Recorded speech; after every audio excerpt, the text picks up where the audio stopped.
Ladies and gentlemen, welcome to the Bald and Bonkers Show. Join your hosts Christopher Mole and Dakota Franson as they take you on a wild ride through the world of the supernatural, with a humorous twist that'll have you laughing and shaking in your boots at the same time. From ghosts to aliens to cryptids, no topic is off limits on this show. And the best part? You don't have to be a believer to join in on the fun. So grab a drink, kick back, and tune in every weekend for new episodes. And if you want even more of the Bald and Bonkers experience, be sure to subscribe to our Patreon page for exclusive content you won't find anywhere else. Let's get weird. Oh, and for the whiners out there, viewer discretion is advised. There you go, you entitled pricks.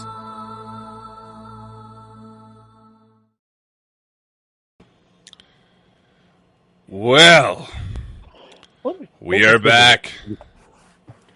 What? What was with the what? What was the weird start there? It was weird. It was like somebody plonking on a guitar and they couldn't quite rightly play it. It was like pring. Oh, that was the generic, one of the generic tones that StreamYard uses. I figured, give it about 30 seconds for the show to kick up, notifications to go out, so people know that the Bald and Bonkers boys are live. I noticed it didn't mute my mic when I was taking my nose inhaler stuff, so I'll need to mute my mic from now on. So yeah, there's been a couple of times where it didn't mute you when we got started. I thought that was a little weird. Knowing my juice and but that taking, steroid nasal spray. Yeah, no. All of a sudden, it sounds like you're snorting cocaine over there at the beginning of the show, and which would explain so much about you lately. So that money that Bald and Bonkers making nowadays, came out. I mean, where's my credit card actually? That's yeah. I could place that. Yeah, the whopping $20 the company's made within the last 30 days.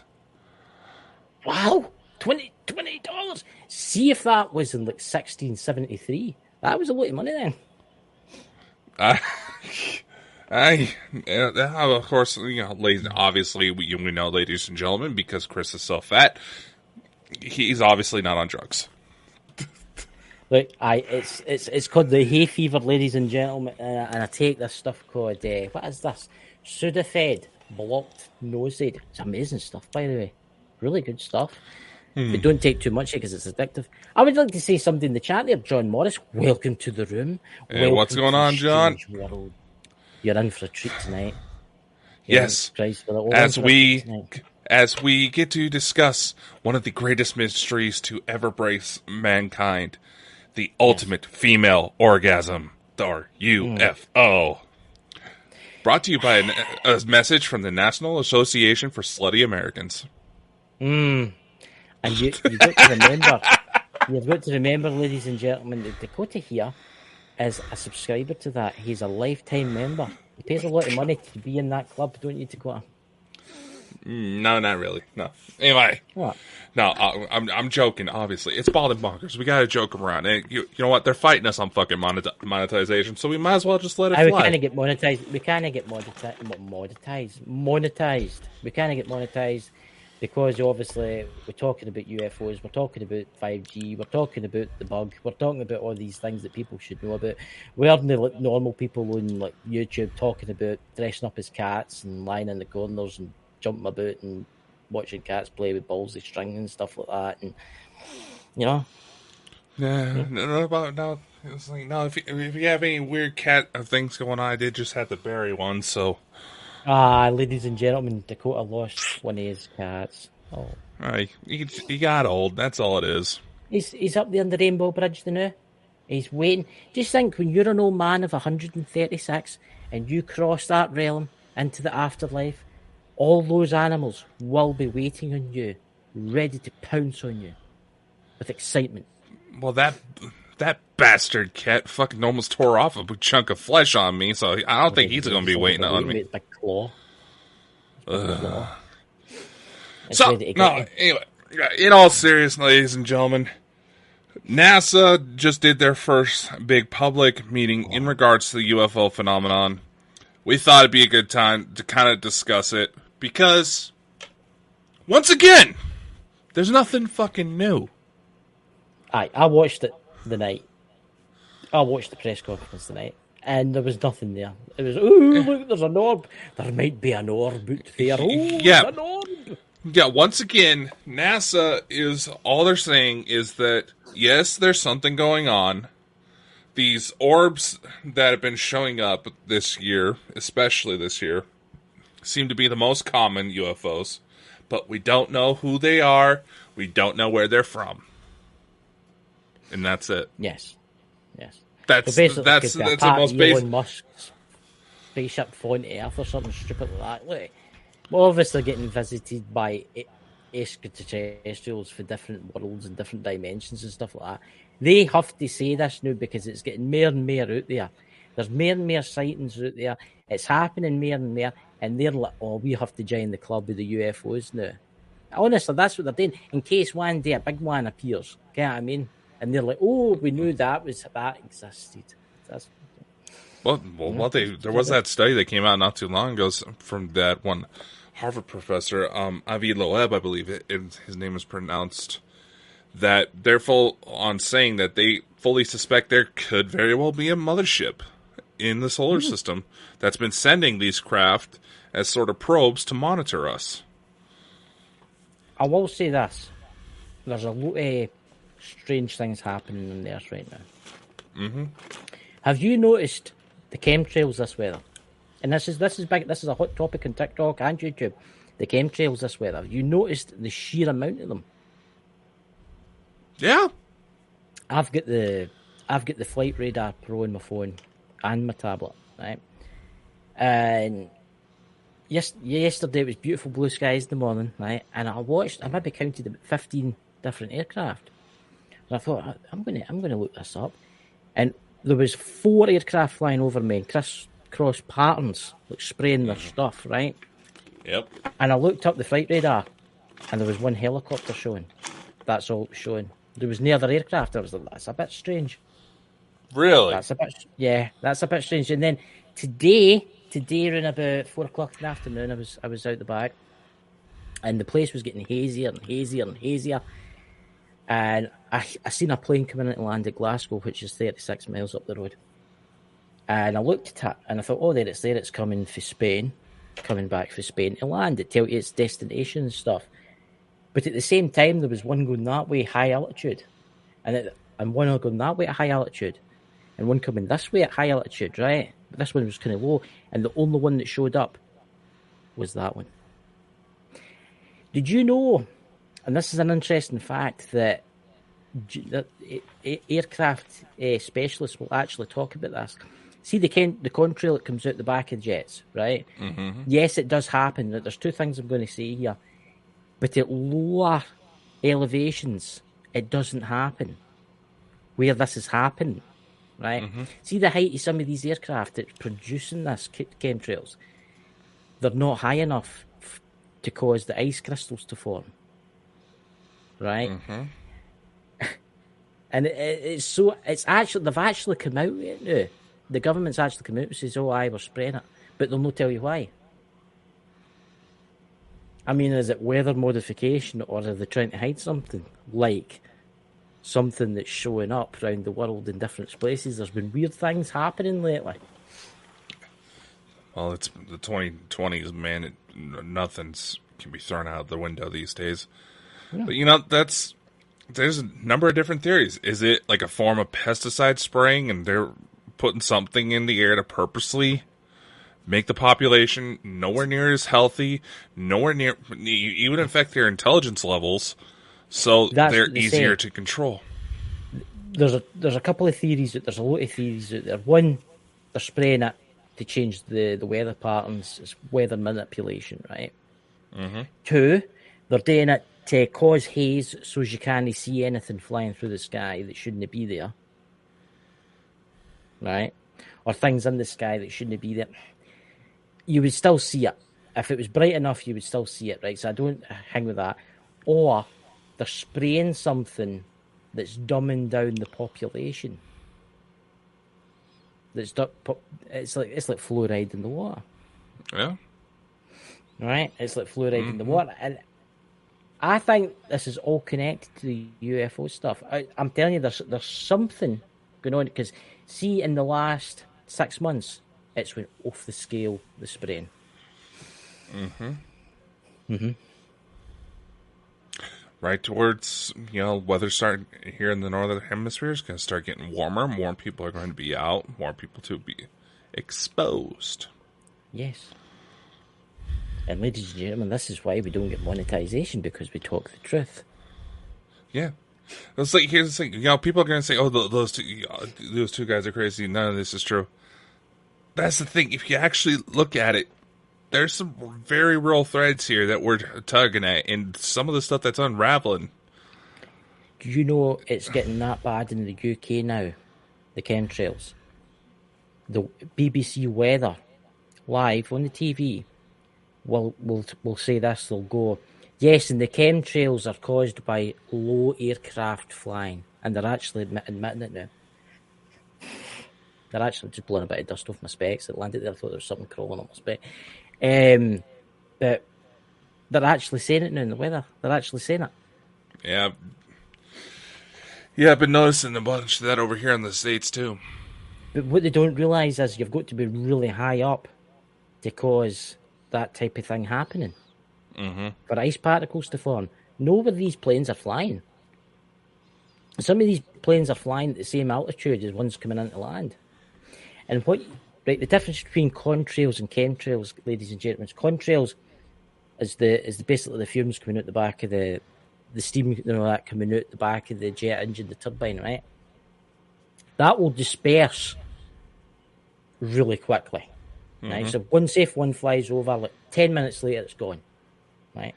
See a chemtrail, it'll fly over, and then you can sit there. I sat in the garden today and watched it, and it just slowly spread out and spread out and spread out and spread out. But they were going zigzag. They were between each other, and I'm looking at the flight radar like that. There's one coming into land, but there's another 3, 4, 5 flying, and they're not showing up. That is a little suspicious when you think about it. Yeah. Of course it is. And I noticed one of the planes was quite low, and it wasn't an airliner, it was like a military aircraft, like a tanker. Well, yeah. Over here, we're going to be seeing a lot more of those tankers soon, but just because the fire departments are needing to use them to put out fires over here. It's going to be about that time of year. Yeah. But nevertheless, I mean, here goes a question. Why would they need to go for those zigzag patterns in the first place? Well, what I've learned, because I've kind of researched this a wee bit, the old chemtrails, is the people that actually, there's UFO-ologists out there, there's people that hunt ghosts out there, and then there's people that spend all their life researching this, right? And I've been watching them, and they do it in grid patterns. Maybe 6 planes will have grid patterns, right? And it's always the 6 same planes, right? It's always that they all work together. They all know each other, right? And it's to basically block out the sun. It's to basically block out the sun. Yeah. Last night, the sunset here, and the sky was the most unusual colour I've ever seen. Purples, greens, yellows, and there wasn't. We don't kind of lower down. We don't really get the the northern lights. Yeah. I'm in the central belt, and I think it's all the chemicals. It's whatever's in it. It's in the atmosphere. Well, yeah, that's the whole reason why we get. That's the whole reason why there's color in sunsets is because of pollution in the atmosphere. And as far as the grid patterns, what I'm saying is that they have to keep that in order to basically, when you're going to put something, it's a lot like dumping something in the ocean. After a while, it's going to spread. But if you do it just right, you can make sure there's an even concentration to where nothing leaks through. Yeah. So why are they doing it? I don't think it's weather modification. That they've got HARP for that, right? HARP still exists. They say it doesn't, but it does. It still exists. They've just built it somewhere else. Look, I think there's something more to the plan. I think they're trying to block something out for a reason. And if you notice, if this was weather modification, or this was them trying to hide something, they would do it all the time. There's days when it's been beautiful blue skies, and then they come across and they start doing it, right? I think when something comes into view at a certain point, that's when they do it. Because they know whatever this thing is, they're trying to hide. they can track it and they know where it'll be. You see where I'm going with this? Mm-hmm. And because they'll be like maybe like 500 miles away, it'll be blue skies, but here it'll be all zigzags, chemtrails. And then when it starts to show there, those zigzag chemtrails there, but then it'll become blue skies here. Honestly, I think they're trying to hide something. I really do think they're trying to hide something. That banner does track. But then again, if that's the case, what is it they're trying to hide? I mean, when you think about it, obviously, say you go high up in the mountains, far away from city lights, look up at the night sky, you're going to see countless upon countless of stars. There's nothing there to obstruct the view. Nothing it's not going to disrupt any of the light flow to where you get the purest image of the stars at night. Absolutely gorgeous. But obviously, if you go to bigger cities, maybe 1, 2. But here's a question. If you're lucky. Think about it. And it was somebody on the chemtrail thing that was talking about this, right? Why do they only do it during the day? Technology now, right? Technology now, they should do it at any time. Planes can fly at any time of the day, right? Why do they only do that when it's sunny and when it's no cloudy? Why do they do it? They're trying to hide something. They're clearly trying to hide something. I'm not saying it's a UFO. I think it's something. I think it's something that's appeared in our orbit, and I think they're trying to hide it. Because there has been weird things happening all over the world lately. Have you seen this thing about the other sun, like the sun dog? Some people have said it's a sun dog where there's like 2 suns. Where there was a guy got this video and it was absolutely amazing. It looked like the sun, but it was like a mini sun, and it was just sitting there. And there was the sun setting, but then across from it there was another sun, and then across from it there's another one in the distance. You don't get 2 sun dogs, you only get 1. And this one was a different colour, and you could see it was actually turning. It looked like, see how you've had these weird orbs, UFO orbs, right? That have been like orange balls floating about. It looked exactly the same as that, except looking at this, it was probably maybe 500 miles across. That's how big this thing was. And then it just disappeared. Just gone. Poof. And why did they not spray this? Why did they not spray the sky at night? Because at night you would see the flashing lights of the planes going over, loads of them, right? Mm-hmm. Day, it's planes. Last night, I did check this out. I checked it last night. There was a couple of aircraft flew. There was every hour there was a couple of aircraft went into land at Glasgow. Quite a few, right? Yeah. Every like 10 minutes there was 2, right? And they're coming from either direction. But during the day, I've maybe counted 30 aircraft today coming into land and then going out again.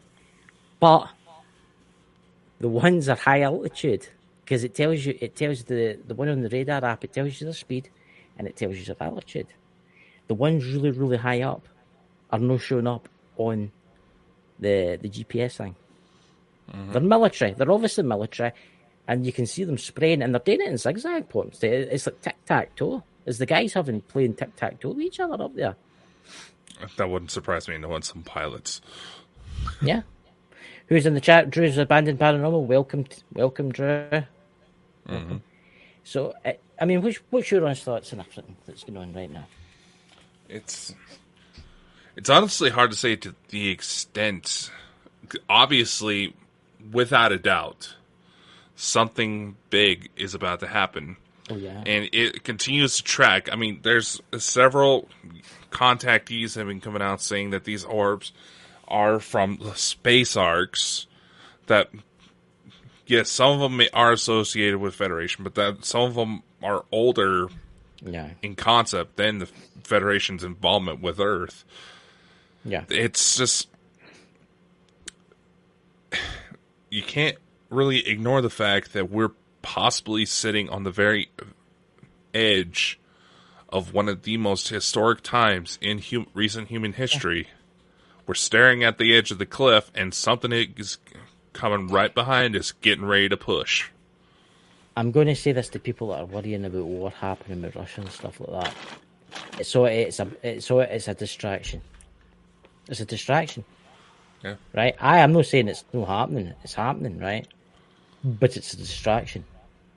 It's keep your eyes away from what's really happening. And I'm going to agree with you, Dakota. Something biblical is about to happen. And I think it's going to change this world forever. But I do think there is going to be problems with China and America and stuff. I do think there's going to be skirmishes. I do think things are going to get set off. But yeah. I think they are coming, whoever they are. I mean, I watched an interesting program the other night, and I watched it was Coast to Coast AM, I think it was. And they were talking about the Black Knight satellite. What's your knowledge on the Black Knight satellite, Dakota? It's heavily disputed on what it actually is. Some sources try to say it's nothing more than a loose space blanket, basically, that was supposed to help protect the craft from radiation. It just broke off. But see, here's the thing. There's been a radio frequency coming out it for a long time now. But here's the even more puzzling thing about it. It doesn't go round the Earth. It goes from pole to pole. And round the Earth. And people are like, well, what's the difference? See, that's the thing. Only humans have managed to do that with their spaceships and that. No, until long ago, we have just learned how to go from pole to pole around the Earth. See, the pyramids line up with the pole to pole stuff. Did you know that, Dakota? That's how they think that. That's how they think that the pyramids were built, with pole to pole. And see, this is even interesting. There was an ancient god that worshipped, and I can't remember the galaxy. I can't remember the galaxy that this god came from, but it's like a dark void in this part of the galaxy. Oh, what is that again? Oh, come to me. It's like a dark void in this, and they say that that dark void, right, is an ancient civilization that's so advanced, right, they've cloaked their entire civilization. That's what the dark void is. The dark void isn't like a black hole or nothing, and it isn't just like a dark bit of space.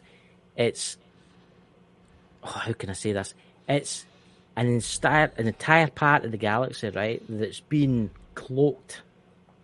So as other extraterrestrials driving along their spaceships are like, oh, it's just a black spot, and flee past it, and it's actually an ancient civilization.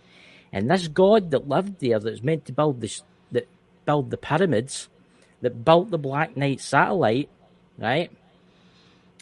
He was the ruler. Guess of where? Guess one of the properties that he owned. Guess what the property that he owned? Earth. At one point. And then the Black Knight satellite at a certain point, I think, was it in the 1950s, it started to like emanate a weird kind of radio signal. Time of Tesla, yeah. Yeah, activated. Tesla was the one that picked it up. Yeah, something activated. It makes you wonder, Tesla turned on. Tesla. Maybe it was... There are FBI files that say Tesla was an alien. Yeah. Yeah. And this is legitimate. This is actually on the FBI, in the FBI vault. Anybody can research it. That a lot of researchers say that Tesla was actually an alien from Venus. Yeah, so they say that, but what would you call him? Old Elon. He's the same. But I can't remember the constellation where these beings reside. It'll come to me in a minute. I know which one you're talking about. I know which one you're talking about. Here's another little thing. You're talking about, civilizations that completely there's a little bit more to that, John Morris, that the Draconian Line Wars, several planets figured out how to essentially dimensional shifts so they can avoid detection by Draconian forces. This is actually something that Elena's mentioned, that several other forces have come with. And it is actually technology that we have. Yeah. And basically this section of space, it's got multiple planets in it and other kind of suns and stuff like that. All right. They've managed to they've managed to hide it. It just, see, if you look at it with a telescope, like a super telescope, it shows you all the stars run about it, and it's just a black void in the middle. And that's where they stay. They stay there. They're highly advanced, and they've had their civilization, so as nobody can fund them. But they were meant to be the owners of the Earth. This guy, whoever he was, everybody said he was a god, but he's not a god. He was just an extraterrestrial, right? And they left that satellite there that went from pole to pole, and it activated at a certain point in time. I'm wondering if it was the nuclear bomb that went off that activated it, and then it started to put out that burst. It's there for a reason. It was there for a reason. Yeah, you have to admit, while UFO activity has technically always been throughout human history, it could explain several mythological events. It wasn't really until the 1940s that, in recent memory, it really started to take hold. Right after, I mean, you say I didn't even realize until you said something that the Roswell crash happened shortly after they started testing the nukes in the Nevada desert. Was if the Black Knight satellite was basically a security guard, right? That's all it was. And it was orbiting pole to pole to pole. And then when we detonated that nuke, the very first nuke, all of a sudden, we started beaming back to that civilization, right? The humans have found the art, and the humans are playing with this kind of stuff. And then it went off the scale. The UFO sightings just went off the scale, right? And supposedly, I have been told that NASA or whoever they were was meant to have blown up the Black Knight satellite, but people still today can track it because there's a radio frequency. I'd be actually quite interested to hear that radio frequency. I'm going to look for that. Who's to say that some of the weird shit happening to us wasn't because the Black Knight was flying? That's interesting. I mean, think about it. There's talk of technology that responds to specific genetic signatures. Someone pointed out that the original Lilo and Stitch cartoon is probably going to be mentioned again in the live-action remake. In that show, they talked about having weapons that identified specific markers. So only certain targets would be affected. They released not too long ago that they have those types of weapons ready to go. Right as the situation with Russia is expected to blow up even further anytime soon. I think the thing with Russia, a lot of people don't realise that Ukraine is going to lose this war. Don't listen to the mainstream media, guys. Ukraine's lost this war, right? They're running out. Do you know, this is an interesting fact, and I know it's kind of jump off this kind of, well, we'll go back, but the Russians, out of every seven soldiers the Russians send, they lose one. Out of every 8 Ukrainian soldiers they send into battle, they lose 7. You see where I'm going with this? There's only a matter of time before they run out of humans. And it's weeks. As soon as that ground's hard enough, it's over. It's over for them. The Russians are not as weak as you think they are. They've been absorbing all their armaments and all their men. That's what they do. They absorb all their machines or tanks and everything like that. And then see when they're nearly ran out of stuff, they'll go for it. And they'll be screwed. And that's when war might begin. I will say that I think there's World War III is going to begin. But I don't think it's got to be as bad as folk make out. I don't think the nukes... I think there might be a few used here and there. But to be honest with you, I don't think it's Ukraine that's going to cause it. I think it's got to be China and America. I think something's going to happen there because they keep going on the new. They keep putting out the news that there's got to be like EMP strikes. And then there was all the balloons going across America and stuff, and they're issuing satellite phones, but that's quite a normal thing. Mm-hmm. Yeah, I mean, so I'm actually trying to look up for the tones. Actually, I don't know if I can find it. The Black Knight satellite tone frequency, because I've never heard that, and it's meant to be interesting what I've been told. Yeah, it's definitely would be something to look at, and that could very well be a whole new show in itself. Just the lore behind the Black Knight. In fact, we'll try and get somebody to come on and talk about that. I ken a few folk on YouTube that can quite a lot of that stuff, because it's. I know the way the pyramids were made, it all lines up. It all lines up with the Black Knight satellite, and then they say it activated when humanity got to a certain point. It didn't activate until that bomb was detonated. The first one. I'm not talking about the ones out of Japan. I'm talking about the first one in the desert. Right? It all started. All the weird lights above cities. Remember what was the it happened in, was it Los Angeles? They were shooting at the UFOs. Yeah, Battle of Los Angeles. Battle of Los Angeles. What all happened then? Near the end of the war. There's look, there's more going on than you could possibly imagine. What's happening in Europe is a diversion. It's a diversion. There's so much going on right now, with like politics and things like that are even more important than what's going on there right now. Mm-hmm. Yeah. Look what happened with Trump, where they arrested Trump and stuff like that, where they were caught lying and stuff about him, and what's happening with the president now. I mean, look at me fell out at that rally, as you were saying the day. Yeah. It looks like he's taking a stroke. Come on.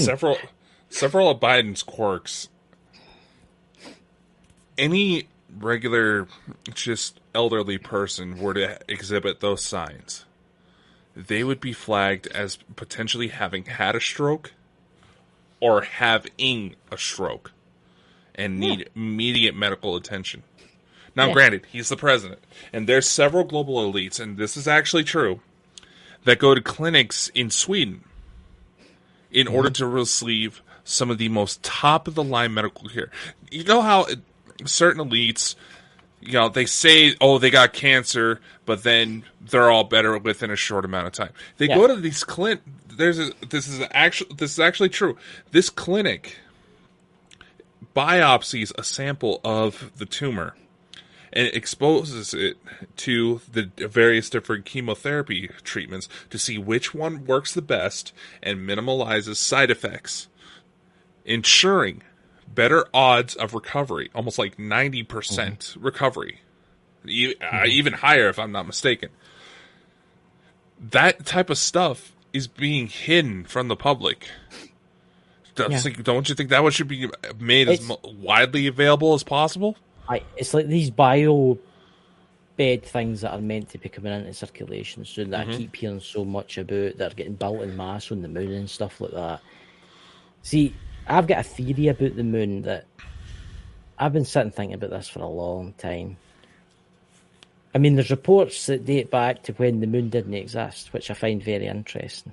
Mm-hmm. What happens if the moon isn't what you really think it is? What I'm saying is, what happens if it was put here, right, to protect the Earth? Like an outpost to protect the Earth. No bad things, to protect it. Well, allegedly, mind you, the Earth is speculated to have had an essential role in the creation of life on Earth because it helps stir the tides just right, basically. But here's the thing. If it truly was a solid object, solid objects don't ring when something massive hits it. I heard something the other day there, and it blew my mind. And I wasn't going to bring this up, but it's an interesting thing. Just listen to me. You ever noticed that when you're out walking and you look up in the day during the day and you can see the moon? Mm-hmm. Right? And it's maybe half a moon. And it's there facing. But at the exact same time, somebody could be in Australia, right? In their bed. And they might go into the garden for a walk at night, 2 o'clock in the morning, and look up. And there's half that moon. Do you not find that strange? Someone, it was a professor, this guy, I don't know what his name is, I'll find it and see if I can find it after, has predicted that, I'm not going to do the line of the Flat Earth, because the Flat Earth Society they're idiots, right? That's just my opinion. But anyway. Yeah. What happens if there's 3 moons? The one is the kind of wee asteroid thing that floats around about us now and again, right? Right? But what happens if there's 2 identical moons to the one that you see? Right? And it's actually been, look this up, honestly, Dakota, while you're typing away your stuff there, look up, and guys in the chat, look up, is there 2 identical moons? And there's a lot of top people out there says that they think that there could be 2 identical moons on different kind of elliptical to the Earth. It's a lensing effect. Yeah. That's causing that appearance. Yeah, it's a reflection. I know, but some people suggest. Yeah, no, there's a lot of people trying to suggest that there's more than one moon. Now, technically, Earth has 2 moons. Yes, we do. But one's very small. One's very small, and it's most likely a lot like the moons of Mars. It could just very well been trapped space debris or space rock. And I find it funny. Anybody that's in the chat or the lurkers that we have, anybody else notice that as Chris got into certain topics, his signal starts acting funky? Aye. Happens all the time. Yeah. Certainly makes you wonder. And I'm only talking about the fact that the Earth could have 2 hanging moons, but why would they hang with me for that? If it's it's been flagging you since you started talking about contrails. Yeah, it's contrails. I think see the threat to mind right now, and this is the only truth. It's no Russia, and it's no China, and it's no climate change. I'll tell you exactly the threat to mankind right now, and this is probably going to get me flagged or disappear, and you'll never see me again. Is chemtrails. It's got something to do with our little friends that fly the UFOs, right? It's got something to do with them. It's no weather manipulation that can be done.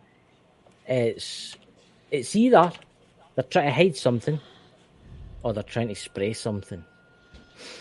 Look at Agenda. What is it? Agenda 21, where they want to get the Earth's population down to 500 million by 2025. Yeah, right as there's supposed to be something big supposed to show itself by then. Yeah. I mean, again, wonder what that could be. Oh, there'd be plenty of theories out there, but nevertheless, you also have to think about it. You said it yourself. How the fuck are they planning to do that? Well, they've put things out there. If there would be a 3rd World War tomorrow, there would still be about 3 billion people left on Earth. Exactly. So it would need to be extreme. There's either got to be another buggy attack, another virus, which a lot of people are saying there's got to be another pandemic. Do you know that the British government are actually preparing for the next pandemic? Oh, yeah, there's been a lot of talk of Mpox, as they're calling it now. Yes. Monkeypox. And they're saying that it could wipe out nearly every human on Earth. That, well, obviously, there'll be maybe 1 billion left over because you need to keep some slaves, you know. Yeah, but here's the thing. At any given moment, there are a number of viruses and different things going on that could very well cause an extinction level event. People don't realize the number, say like dinosaurs as an example, where asteroid hit the Earth. It's not necessarily the asteroid that killed all the dinosaurs. It's the mess it caused afterwards. See, it's like there's countless asteroids and meteors that could potentially be catastrophic events here if they were to strike here on Earth that miss us every single day. There's countless viruses, prions, and all these different other things that are just one mutation away from giving us a genuine zombie apocalypse. We're at death's door every day. I've got a theory about the old dinosaurs, right? Another mad theory. How long ago did Mars look like Earth? Oh, God. That was a couple billion years ago, if I remember correctly. Was it a billion? Was it like 700 million years ago or something like that? Was it something like somewhere around there. How long ago was the design? Was the asteroid with the dinosaurs? Asteroid that killed dinosaurs. That would be about 66 million years ago. Right, look up while you're there. How long ago did the Mars look like Earth? When did Mars look like Earth? Which is a genuine scientific theory. There's been I was just saying for the people in the audience, this is a genuine scientific theory that there may have been one point in history where Mars may have been very much Earth-like, but something happened to cause it. Yeah. What its modern appearance, I'm trying to get it.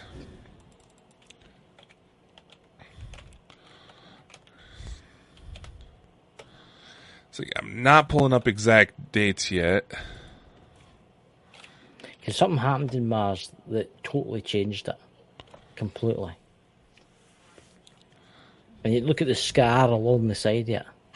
It's as if something maybe hit it. Or something happened. Let's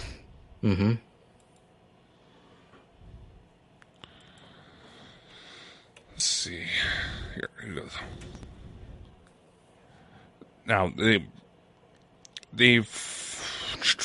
trying to look it up as we go about. See, this is what happens when we're live. We have to BS our way through a lot of shit.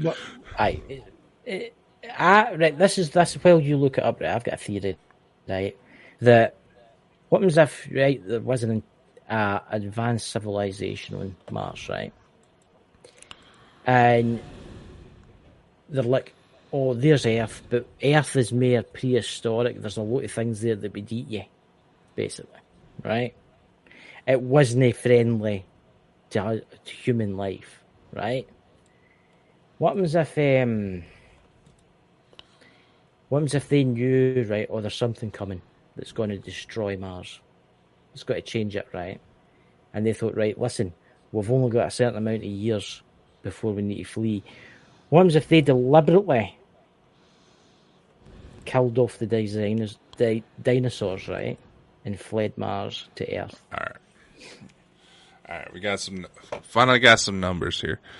It is speculated that, based on evidence that was about lakes and streams once found on Mars, that Mars would have looked a lot like Earth about 4.5 billion years ago.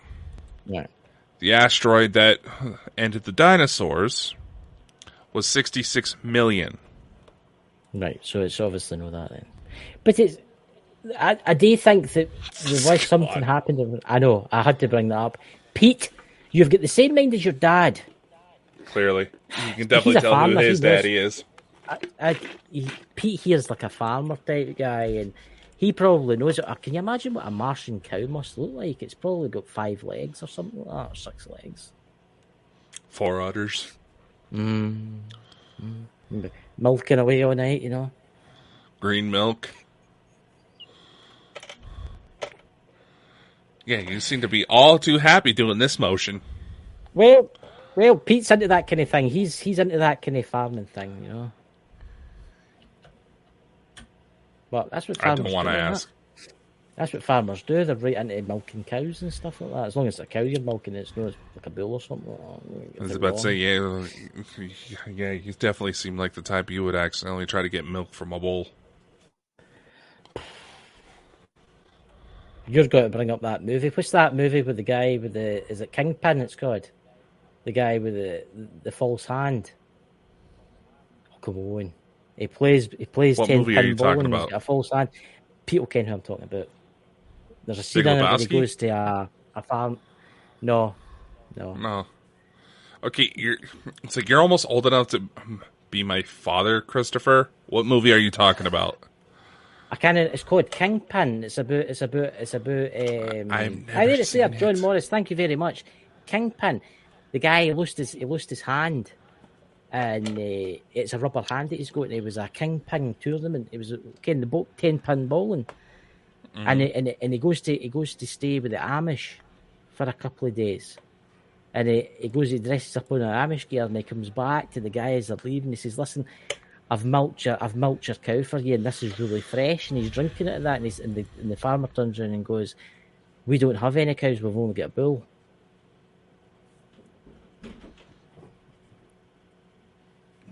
See, Pete came up. I'm talking about Pete. Here you go. Mike would have liked this. Mike would have laughed at this. Mike would have been rolling about in bad laughter than the. You know. I just don't know what to do with you, man. What? What's that? What's that show? Two men. God. You can milk anything with nipples. You can milk anything with nipples. Technically true. That's very true. Technically true. So there you go. If you're ever stuck in the dirt and you want a cup of coffee and you want something in it, you just need something with nipples.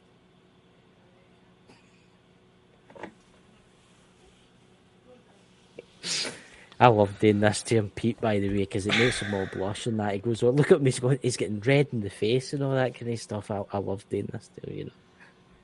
We're called bald and bonkers for a reason. If you put our two heads together, it would be like two big giant nipples.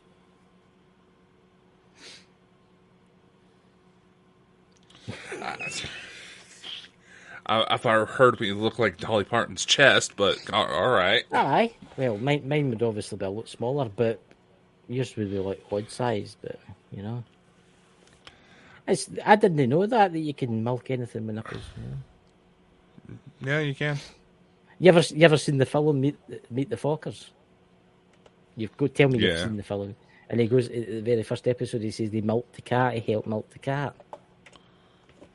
Yeah. See, ladies and gentlemen, he's young. He's only 26, 27. He's 20, he looks older than he is. He's only 27, you know. He's young. He's never seen these films. You need to watch that film, Kingpin. It's a great film with his big rubber hand. It's an oldie, but it's a goldie. What? What? I don't know. I don't know. But see, I don't know what to say. I legitimately don't know what to say. See, this is the generation that's taking over the planet. Is young people like us, you know. No, I'd be more worried about Gen Zers. You've got to be dreaming about nipples tonight, haven't you? You don't want to go in my head, man. So there you go. So, going back to the Martian, going back to the moon. The moon, what would you say the moon was? I mean, it did ring like a bell when they fired the rocket in there. Yeah. Is that why we've never went back? Well, if something was up there, I imagine they would be kind of pissed. You know what I mean? Well, you're in your house. If all of a sudden somebody throws a giant ass rock at the wall, did you not find it strange? What was the last? Was it India, or was it China that just sent a rover up there to the moon and it mysteriously crashed just a month ago, 2 months ago? I think that was China. Yeah, it was China. Oh dear, it crashed. India sent one up to a couple of months ago. it crashed to. Oh, they couldn't call customer support. No, hello. We have crashed into the moon. I'm sorry, I couldn't help myself. We tease with love, ladies and gentlemen. We tease with love. We promise. You are calling the moon. You are in a queue of 4,696. Dear God. Because of the time delay of 10 minutes, by the time this call reaches the man in the office, your spaceship is gone. I'm sorry, ladies. I couldn't help myself there. I'm thinking about Pete there milking that cow with his nipples or whatever he's doing now. Awfully specific visuals you have of Pete there, man. Ah, well, he's like Mike. He's like his dad, you know. You know, it's Mike the Naked Bigfoot was an awesome guy, and he put many a visual into people's heads, especially one of the episodes that did. Is so very true.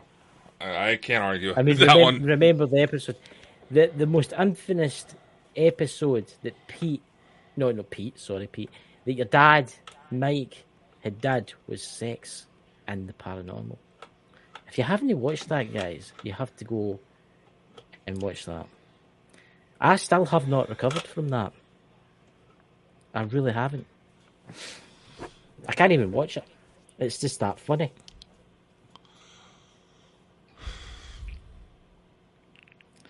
But honestly, see the moon. I think the moon is more than people think it is. Why does all the rovers that they send up there, they know, crashing into it? And no, China's sending one up. I bet you something goes wrong with the lunar Chinese thing that they're building. I bet you something goes wrong with it and it crashes. Well, most treaties that China actually just entered into, it gives the U.S., basic authority over a space command, for lack of a better word. No. So are you saying that wink, wink, nudge, nudge, that America is deliberately taking out non... No, these treaties have already been passed. It's been done. It could very well be the Americans. We have a long history of. We have a long. Yeah. We have a long history of sabotage and shit. Oh yeah. Can you imagine what is up there, or the minerals that's up there right now? Can you imagine the old lunar rovers and stuff? What that's worth? The gold, the platinum, the copper ores. God, that would be a very pretty penny. No, trillions. Allegedly, there's already an mining operation up there. Yeah, that's the United States that's doing that. More than just the United States. It was quite interesting. I was watching a program the other day there, and it was the guy was talking to a senator guy, and he says to him, "Where are all the trillions of dollars that we give you actually going?" He says, "I can see some of it's going to defence, and some of it's going to like the governments and stuff like that. But where's that actually going?" And the senator guy is like, he says, "That's actually a good point, because there's actually trillions of dollars each year just disappear into nowhere." Where is it going? I think it's going to make certain things happen. Yeah. And there's been several audits to try to figure out through official means where that money's going, and every effort's been shut down. Yeah. I wish they would accidentally misplace a couple of billion and send it to me. Right. Can you imagine what you could do with $10 billion? Wow. Yeah. Hell, you saw what I could do with 40 in Times Square, so. I know. $10 billion. Can you imagine what you could do with $10 billion? I mean, $10 billion is nothing to the US government. $10 billion is like a day's worth of spending in whatever the space program that they've got. Oh, look, there's a window with there's a toilet seat. It's $600 million. We'll call it that, and we'll go quit him. I do think there is a lot of like corruption and stuff in governments and stuff. I do think there's a lot of like people taking money. You notice my frequency started breaking up there again. when we started talking about that. Yeah. So, but there you go. Well, So, are we having an open panel tomorrow night, Dakota? I just got to thinking, we can't exactly trust the official leaders to come out with anything but saying, yes, there's something weird in the sky. No, we don't know what it is. So, something I want to do, and it's something that I want to do with these documentaries that we've talked about on and off for quite some time, is get enough people to rally together and say, yes, something is happening. Basically, force the issue even more. Did you know that Scott Kelly was on the panel for the NASA conference? Mm-hmm. Did you know he had his own UFO experience that he openly admits to? I heard something about it, but go and tell us really quickly. Yeah. Now, Scott Kelly, he's one of the few astronauts that's logged some of the most hours in space as part of several missions. This is like, you've heard of me talking about the twin experiments, where they measure time dilation in the effects of identical twins. He is one of the twins. He's the one that stayed up there. Mm-hmm. Well, apparently he had a UFO experience while he was in Virginia Beach. Mm-hmm. And initially he didn't see it himself, but a couple of people he was with did, so they flew back around to go see it. It was Bart Simpson. It was a fucking balloon. It's a lot like that flying humanoid that I think was out of California. It turned out to be a Jack Skellington balloon. Fucking Tim Burton movie. A lot of these things can be... What do you call it? A lot of these things can be understood. A lot of these things are natural phenomena. A lot of these things are blowing away balloons. Yeah. I mean, you gotta... I bring this up because you gotta consider there's a lot of people who want to jump to the idea that, okay, this is already paranormal. I can't explain it, so it's gotta be paranormal. And they're just the biggest idiots out there. Yes, something big is happening, but let's not corrupt ourselves by allowing the same paradigms that a lot of religious zealots allowed themselves to follow. Yeah. We could very well be meeting the source behind several religions and mythologies throughout human history with all this UFO stuff. Yeah. That's the only thing. I do think when our little friends do appear en masse, and when we start talking to them, and when we start talking to them as if we're talking right now, I do think a lot of the religious side of things, there's got to be a lot of people that maybe take things too far, if you know what I'm saying, like mass suicide and stuff like that. I do think there will be that, but I do think we can handle it. There's also the matter of the racism that's going on. See, it's interesting you say that, because the whites are going on against the blacks are going against the whites, right? And aliens turn up and they're blue. Yeah. I mean, we already have a level of prejudice that's showing up. In fact, there's people like, who are eager to try to shoot down some of the most positive experiences of where all the evidence points that something outside normal explanation may have saved someone's life. They are so eager to find the fault in it.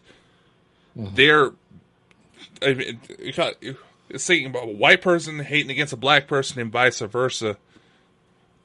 You're not different races. We're just different. We're just funny looking people to each other.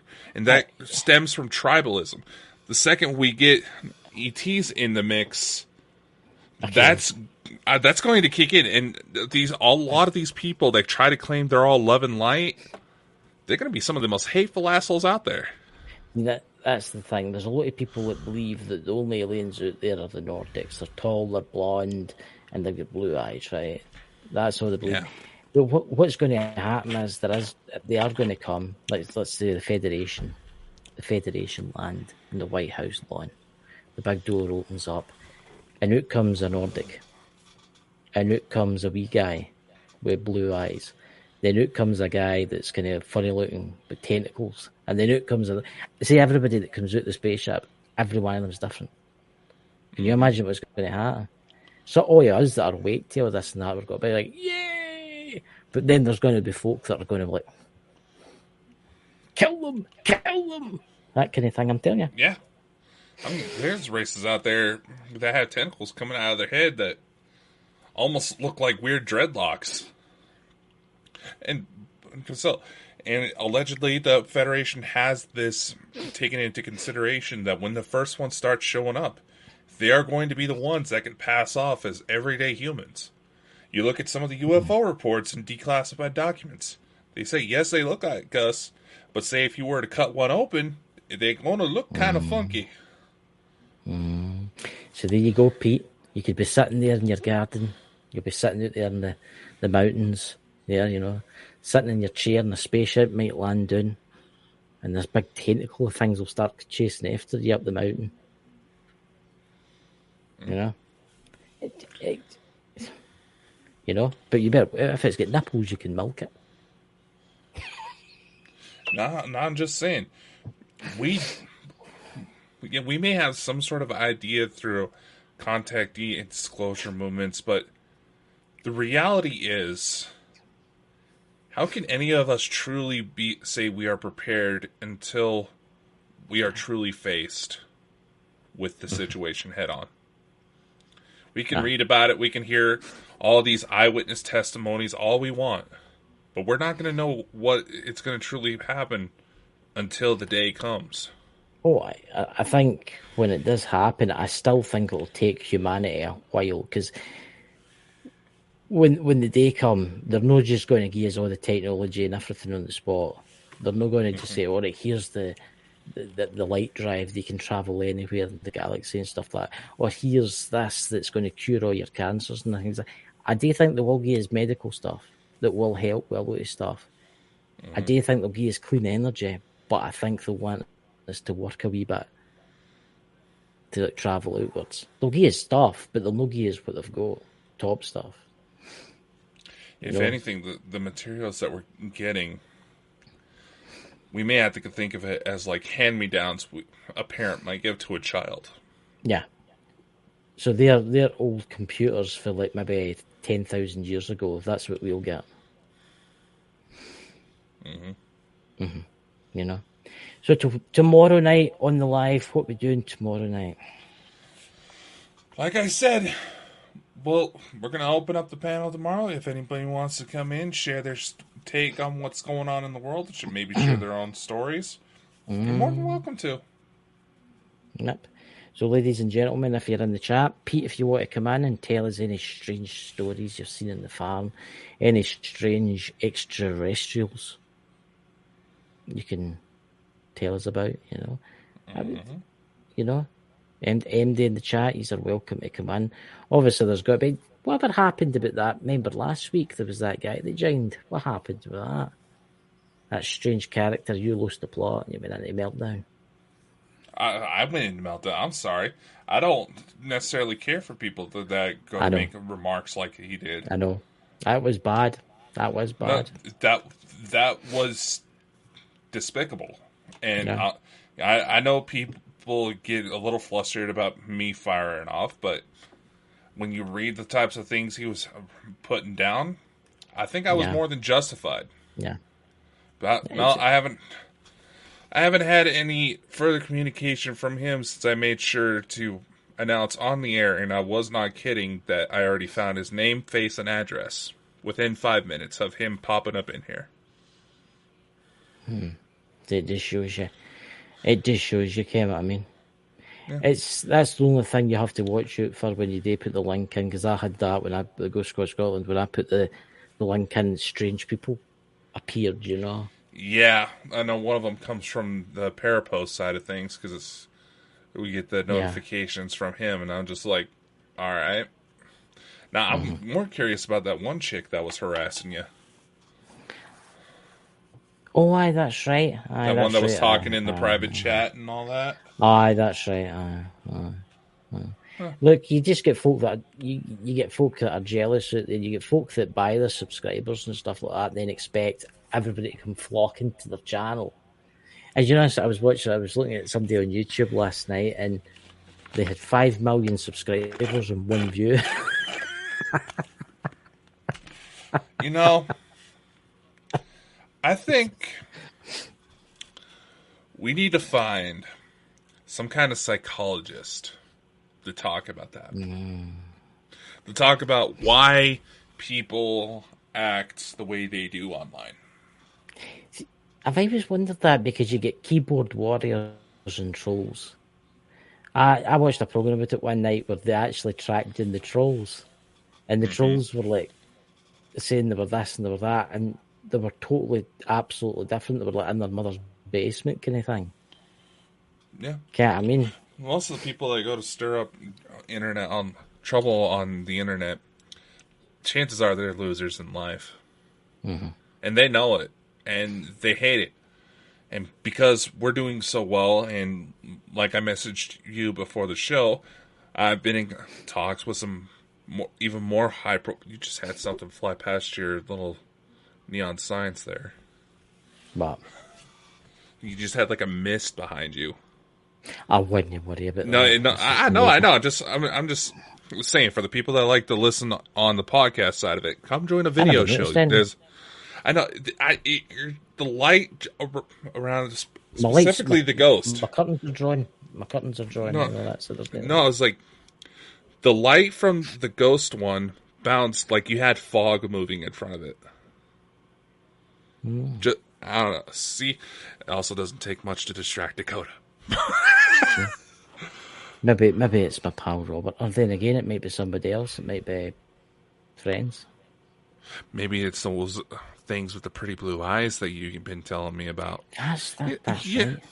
You know, Chris, I'm just gonna say it. I know that you expressed that you only really try to talk to me about things that are going on because you don't necessarily feel secure. But you know what?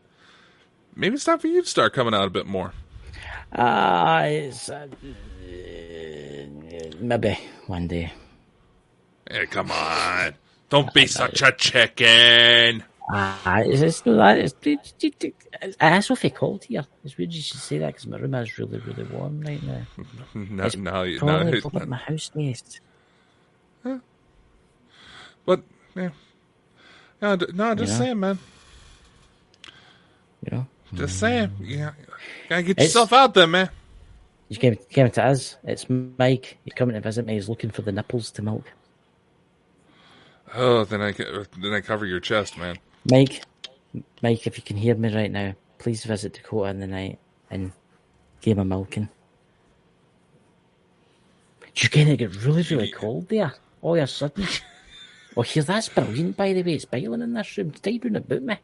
Why can you not have a ghost round about you on a hot day? Well, you could, but they'd be kind of... That's brilliant, man. It's nice and cold. They'd be kind of greedy. Half hour. That's good. That's brilliant, that is, by the way. It's probably starting there saying, well, it's probably away now saying, I'm not bloody seniors for the conditioning. You're probably creeping the thing out, man. You know, you need to watch that film Kingpin. I think you would like it. Honestly, it's got loads of stuff in it that you would love. I'll take your word for it. What do you think, ladies and gentlemen? I think you should go and watch it. But anyway, ladies and gentlemen, we'll see you tomorrow night in the strange and unknown. And I'm going away to filming tomorrow, so that'll be interesting. Well, let's see what lunatics decide to stop in tomorrow. See, there's Stephanie. She says Kingpin's good. She's seen it. You know, it does feel kind of weird some days knowing that most of the people in this community are old enough to almost be my parents. But see you next time. Thanks for tuning into the Bald and Bonkers Show. If you enjoyed the show and want to show your support, head over to our website at baldandbonkers.net. There, you'll find our merch, services, and more. Thanks for being part of the Bald and Bonkers family, and we'll see you on the next episode. And remember, ladies and gentlemen, welcome to the Bald and Bonkers Show. Join your hosts Christopher Mole and Dakota Franson as they take you on a wild ride through the world of the supernatural, with a humorous twist that'll have you laughing and shaking in your boots at the same time. From ghosts to aliens to cryptids, no topic is off limits on this show. And the best part? You don't have to be a believer to join in on the fun. So grab a drink, kick back, and tune in every weekend for new episodes. And if you want even more of the Bald and Bonkers experience, be sure to subscribe to our Patreon page for exclusive content you won't find anywhere else. Let's get weird. Oh, and for the whiners out there, viewer discretion is advised. There you go, you entitled pricks.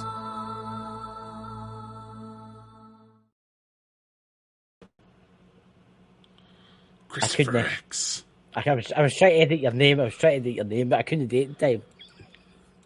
I was trying to fix your name, but it'll let you with X. Christopher. Oh, Johnny, oh boy. Just ignore me, ladies and gentlemen. My mic seems to be going kind of weird tonight, doesn't it? You've been doing that since yesterday. Now, what's it doing like? I don't. Like I said, there was at one point where it sounded like you would just hear this, and you're. What? Can you hear me? Am I coming through? You're coming through clear now, but you know what? It's the spirits. It's the spirits. Oh, the spirits! They're coming. They're coming. He was telling me all about his passion about dwarfs before we come on, guys. Is it this thing about dwarfs? Really? It's quite really? Strange, you know? Really? With your revelation that you gave me just before we went on air, you really want to try to push that envelope? Because you know I will fucking do it.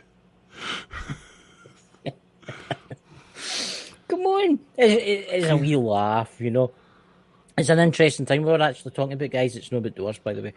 We're talking about when you die and you go to the spirit world, right? You revert back to when you had hair and stuff like that. But in Dakota's case, when he was born bald, so you got to be like a wee tadpole swimming about with a wee head of hair. Actually, when I was born, I was a redhead.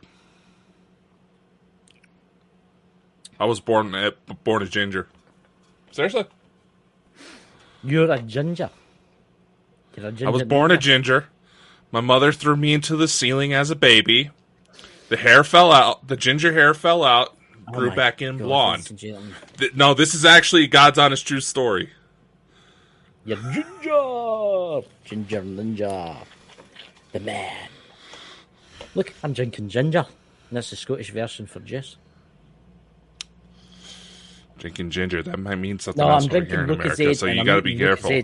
I'm drinking Lucozade, and I'm also eating Lucozade tablets, trying to keep my energy levels up because I was away today. At a special location, looking for the ghouls and goblins. Yeah, I know some of the ghouls and goblins you like to look for. Well, look, everybody's got a hobby, right? It's not my hobby, it's maybe a passion, you know, but look, there's things out there that people love to do. I mean, what about you? What's your ideal day? Tell us what your ideal day is, Nicola. My ideal day. Poolside at the Playboy Mansion. Oh. You should write in. You never know. You should write in. You never know. They might give you a job mop in the pool or something like that. Chris is going to be bouncing. Look, Dobby, I'm at the stage now where I'm nearly 42, and trust me, it takes a lot more than that to get me bouncing about. What? Yeah, it usually involves little blue pills with the V on them. I don't take. Oh, shoot. That's that. That's that. You're gonna go on Grindr? What? I didn't know you. Whoa! Were you in there? Whoa! Yeah, for some big, juicy, meaty sandwiches. Well, if that's what you're into, I mean, I don't know. You know. Hey! It's Pride Month. We can't speak behind. That's very true. Hey, right, there you go. That's my party hour for Pride Month. But anyway, Dobie actually sent me a link. Remember last week we were talking about the energy weapon that can do. Remember I showed you that?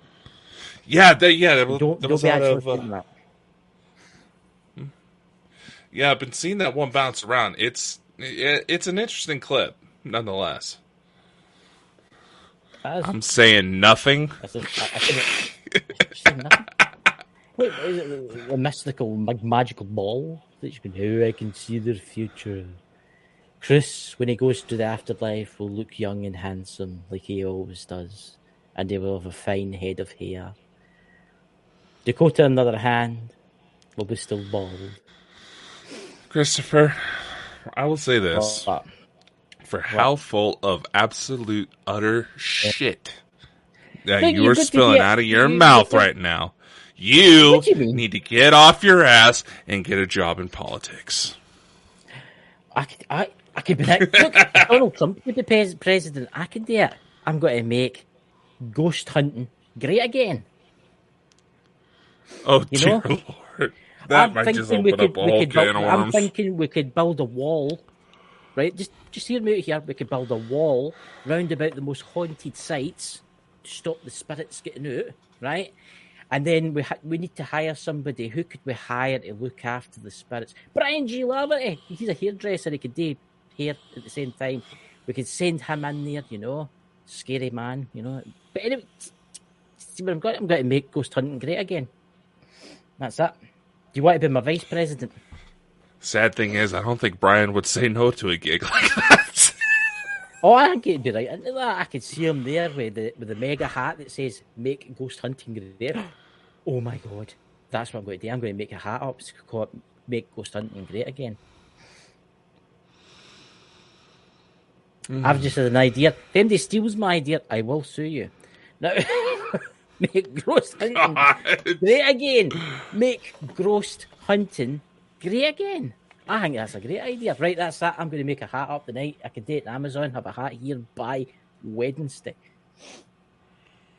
Should I make it red or should I make it black with the white? Make ghost black with a bit that says ghost hunting great again. You may as well just take the Ghostbusters emblem and put it right across, the part that covers the ghost. Well, that's a good idea. That's that, ladies and gentlemen. Make ghost hunting great again. Right, I'm running for president. I think we can do it. You can be my vice president. You know? Can't be that hard to do. I mean, look at the one that you've got the news falling out on stage and stuff like that and rolling about and getting lost in the garden and stuff like that. Yeah. Yeah, well, ask any woman who knows me long enough. My sense of direction is already... So, ladies and gentlemen, this is an open panel night tonight. So if anybody would like to join, Dobie, would you like to come in? Would you like to talk to us? What strange creatures can you tell us about? Oh, we're gonna send Dobby into an asylum. What? We would send Dobby into an asylum. You sweeties are brilliant, by the way. You ever tried you sweeties are lovely. I've not had any all week.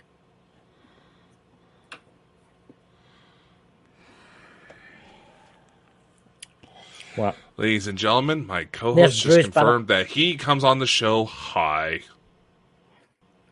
Look, they sell these in the chemist. They can't be bad for you. She did say to me, don't eat any more than 3. And I thought she meant packets. Oh, but bloody hell. I feel like a fucking... He'll lock you in somewhere, Dobby. Run. Would you like to come in, Drew? Would you like to come and join the Madhouse? I'm going to make a new... Yeah, I've heard that you got... I heard you two had quite an interesting experience earlier. Yes, we did. You want to talk about it while people contemplate their... Drew, if they want to go to come into the room. Come into the madness. He'll post it in the link in the chat there. Come in and we'll talk about our ghost hunting trip to Walnut Head. Ooh. Walnut Head. Wow. Walnut Head? It's not me. The names of the places like that. It's been named like that since the 11th century. But if you want, I'll go up there tomorrow and I'll say, listen, my American friend doesn't like the name Walnut Head. He wants it changed. Well, it is the 2020s. You know, we just say you're offended at something. And see, I've got my crystal for there. See that? Mm-hmm. Yeah, look at that crystal. Let's get the power. The power. You know. Well, okay, I'll grab a power bank. This isn't that type of show, Drew. Am I missing something here? I don't know. Maybe she's having issues with her computer. You know, maybe she's not popping on. You know, it's up to her. You know? Where the fuck is everybody? My God. I don't know. Look, it's Sunday. Everybody's having barbecues. It's good weather. They're watching Joe Biden falling over on the stage and rolling about like an upside down sheep. I had to wonder. I had to wonder some days. You know, I have to wonder. They're turning on TikTok and everybody's going on about the end of the world and the apocalypse and the bugs and the strangeness and what craziness has got to kill us next, and there's got to be a new virus, and the Earth's going to open up, there's got to be polar oh God, there's an asteroid. And speaking of TikTok, oh God, there was this gal on there. Ooh. And her looks do not justify her stupid. And I know that sounds mean, but I'm going to go further. She was trying to tell people how to make vegan water. Vegan water. Yeah, right? That is... I was like, first off, does water have meat in it? If it does, you may have to have, you know, like the CDC come in or something. Utter twats, right? I know. Did you see the one of the boy? And he was all camp and all that, and he was going on about how he was going to dress in the battlefield in Pearl Harbor. Oh God, I've seen that. Yes, I'm going to dress. I can't do this, but camp can I? Oh, I'm going to dress as the war in Vietnam, and if you know what Vietnam, what was that? The war in Pearl Harbor. Of course, Pearl Harbor was in the 1960s, and I'm like, and then he's got to take his sponge in case a missile lands next to him.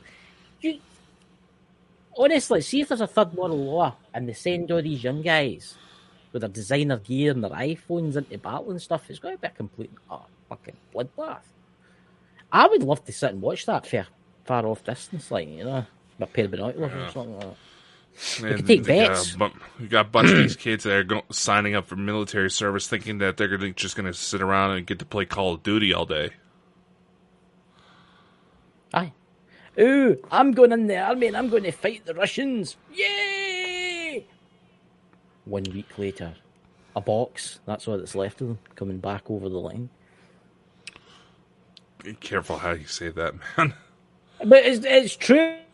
I mean, if you look at what's happening in Ukraine right now, right? And I'm just going to say this because we're not getting monetized. It doesn't really fucking matter anyway. The Ukrainians are losing 9 men to every 10 they send in to battle, right? The Russians are losing 1 to every 8 they send in.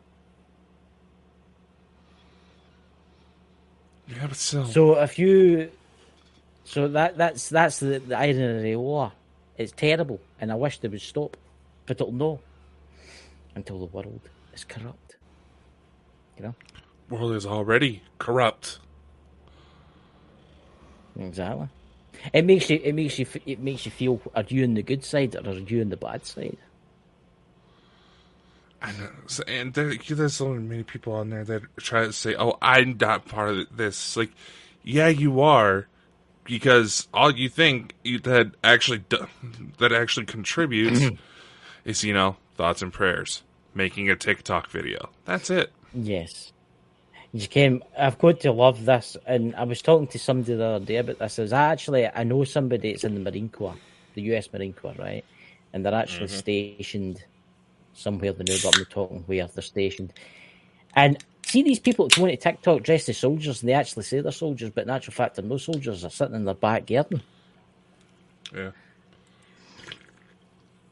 Well, hello. Thank you for inviting me up. Thank you. Oh. Nobody else seems to be coming up, so why not? Nobody else seems that there were 12 people in already, but it was quite interesting. It was that what you sent me was quite interesting. That name that came up. We'll need to ask yeah, Chris sent me that. That's a little concerning. Considering who you guys have on for Wednesday. See, that's weird. Everything just changed. It was beautiful blue skies, and then all of a sudden the graveyard got darker and darker and darker and darker. The wind got up, and as soon as we left, it got light again. Yeah, that was really weird. I've never seen it change as quick as that in all my life. Yeah, even even got cold, and it got dark. The wind was, and then as soon as we started moving, it just eased off. Yeah. And it did warn us as well at that point in time, didn't it? It warned us as well. Did it not say the darkness is coming? It said something's coming. I've got the file of it anyway, what the spirit talker was saying. I'll need to give you that. It was weird. It makes you got your crystals, Drew. Drew was picking up big crystals like this size, and I'm picking up this wee one. And I'm like, here, Drew, here's a crystal for you. Just get it, walk away with the crystal from up my wall. I didn't want to be too greedy. I was putting ones back and trading them. I was saying, okay, spirits, I'll put this one back and take this one. It's an interesting graveyard, that I must admit. There's something about it. That at the very end, there was a gravestone where someone had scraped into the stone, Dakota. You need to watch the video. They'd scraped into the gravestone with a stone saying, "I'm sorry, I love you." Yeah, that was 1945. Weird. I'm sorry, I love you. And the person was buried in 1945. It was a married couple's grave, basically. Huh. You'll see it in the... Wait, I'll see if I can find it actually. It's actually... It was a bit strange. I'm just trying to see. I've got 30, 40 views on this already. I've not watched it all completely yet. Oh, I gave the offering, remember, as well. I gave the offering. And then that's when it kind of started to change. I wonder if they didn't like that. I need to get somebody to look at the video. Mystical's in the middle of a storm right now. The storm will be just hitting Tennessee, so she cannot turn her laptop on, so she'll have a look tomorrow. But that was strange, because I gave the offer. What did I give them? I gave them change, which was coppers. I gave them that spiritual mix, which was just like nettles and things. Minutes there. I'll pause it. It says, "I'm sorry, I love you," and it's been scraped in by stone. You can't. It doesn't give it justice. It's at the very bottom. It's been like scraped in. It's if you go to the video and go to 13 minutes 57 seconds. That's where it is. Right, you can bring it up here if you want to. If you can share screen, but it's it says, "I'm sorry, I love you," which is, and they've scraped it in with a stone. It's been something. I know. And for it being a married couple as well, it's not as if there was children or anything under it. Unless the kids are still alive. See, after I said that, I thought I seen Mike. When we went outside, remember I said to you after the video, and I thought for a split second I heard a little girl go, like a little girl's laughter. But I looked through, there was houses a wee bit down, but there was nobody about. Yeah, it was strange, wasn't it? Crazy. I find that disturbing. With that video that says "I'm sorry." It makes you wonder Mike's little girl. What happened to they two? Were they killed? Yeah. That's what I was thinking. Maybe. Yeah. But why would you scrape something like that into a gravestone? "I'm sorry, I love you." Did maybe... See, I did find out that graveyard, there's a lot of people who were killed in there in mine accidents. There was Masonic ties to it. It makes you wonder. You've got to remember that was the gold pan and capital of Scotland at one point, right? And obviously lead and copper ores and stuff like that. It makes you wonder if people were murdered for their gold stash. Could 1945, be. 1946, around about that time. Never thought of that, Chris. Mm-hmm. And the way out, I didn't see it was actually Drew. It said a good spy. There's a graveyard to the left. And I actually looked it up there, and it's a really big cemetery, and there's a lot of graves in there that was disasters, like mine collapses. So we need to go and look in there too. That with the monument house there, wasn't it? There was a monument in front of it, remember? Right. Aye. You'd take a left and then up. I looked it up and could go on. But I find that it was so weird that it just everything changed. I know. So quickly. Did it not say that it was something was coming? I can't even. It makes you wonder what came. Weird. It definitely warned us. I'm wondering if it's something today with Bishop Brian. Mm-hmm. Mm-hmm. Especially when you did think I've not watched all the video yet. Corner of your eye. It was very strange. It was. I don't know if his son's watching this or no, but it was Pete. But he looked totally different. It looked like maybe it was. I don't know. I've never seen a photo of him younger, and I would say it was maybe going back to his 30s, round about then. And he had his beard, but it wasn't as long. It was just like a wee kind of stub kind of hang. It was so weird. And then when I left the graveyard, I heard the laugh, but it was a friendly kind of laugh. And I looked, there was nothing. I know. Weird. Yeah. It just changed, and it changed like that, and then it changed like that again. It was like, change, get us out, changed, back to what it was like. See, the last time I was there, it was in the winter, and it was cold, really cold. Me and Alan didn't stay there for long. But the time before that, when I was there with you, that's when you heard that weird cackle. Yeah, it was a January. And see where that gravestone was? That's where that kind of shrine thing was the last time that me and Alan was there. Oh, wow. With the pentagram and stuff. I don't think it was a pentagram. I think it was more... it's no the one that... It's no Wiccan. It's a different one. It's something Star of David. I can't remember. Star of David. But I seen that. Two triangles this way. And then up that way. And then somebody scraped into the stone. I'm sorry, I love you. And then they've scraped in a heart. And that's been done quite recently. Yeah. Very recently. And then their initials at the bottom. Have they went up there and conjured something? And then they've maybe thought, oh shit, I've conjured something. And I've had to go back and do some type, because I noticed all that it had been tidied up. Right. What age would their kids be? 1945, it said that they were buried, didn't it? So 45 was when my dad was born. My dad's actually just turned 73, or whatever it was, 78 there. So their kids would still be alive. So maybe one of their kids has done something wrong, and they've scraped it on the headstone and went up with an offer to say sorry. The initials on the bottom weren't the same as what was on the stone. What? Did you hear something there? Did you hear that? Just a clicking. It was like... You don't do something like that to a headstone unless you know the person. Yeah. See, maybe the mines up there, the last one closed, I think, in the early 60s. And I do know, and you can look it up, MD can look it up, there was a lot of murders up there.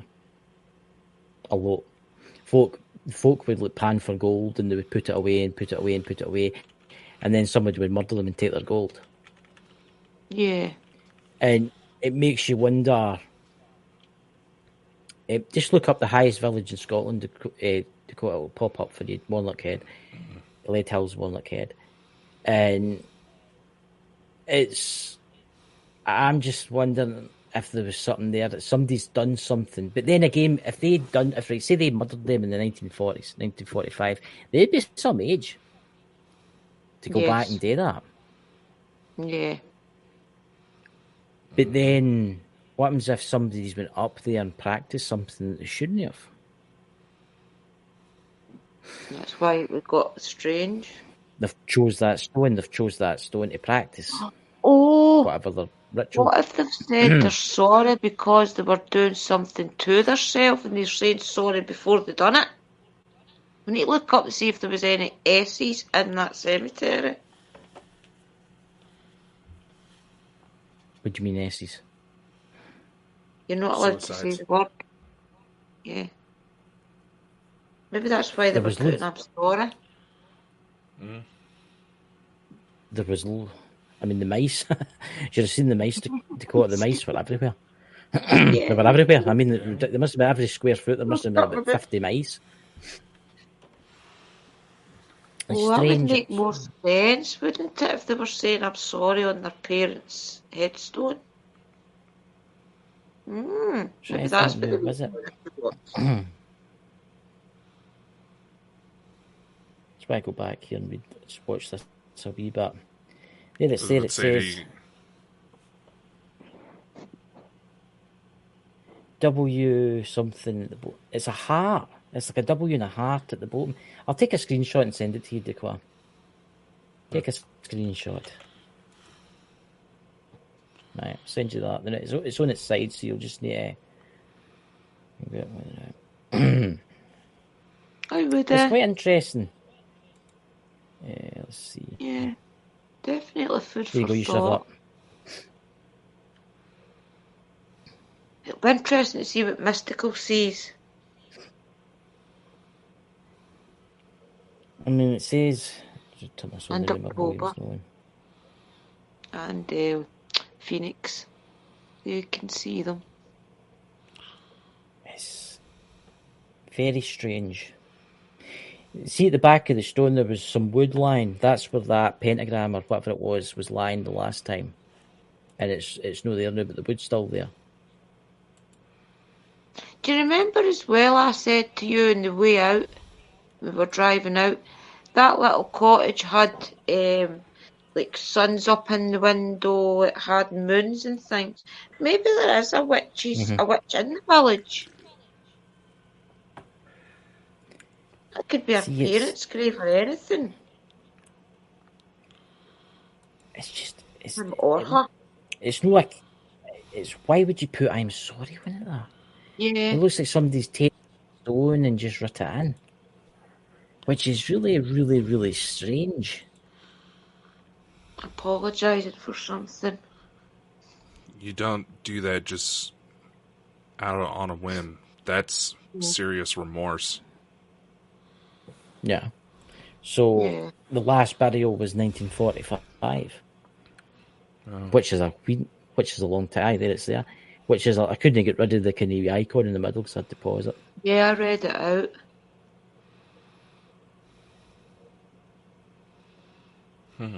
You wonder. See if you look at the bottom, you'll see a heart. See how it's like a W.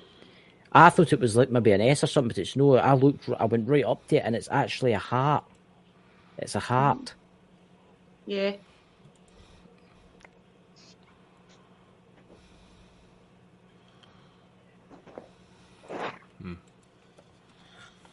Which is that's right, Dobby, the white lady that was seen. I've heard about that. I've heard about the story about that. I'm actually in contact with Lead Hills Museum. See if somebody will come in and do a talk about it. There's the white lady fell down a mine shaft. What I've been told. Hey. It was a very, very unusual location. It's weird how everything just changed like that. But that, with the Catholic saying, I found that was very unusual. I know where that got. There was 2 words.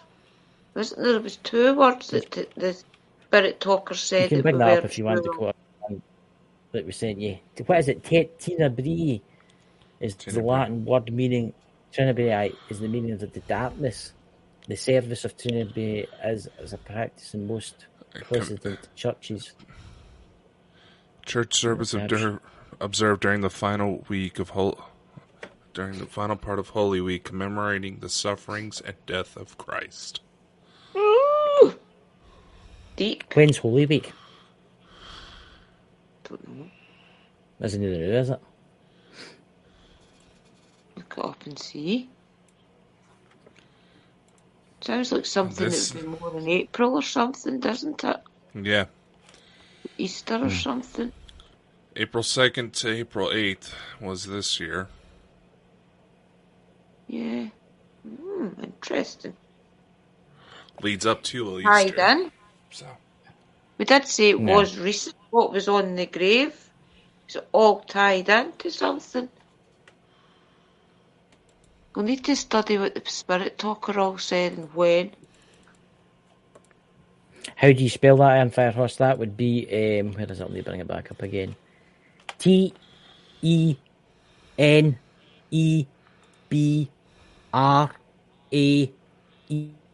Yeah, Tenebrae.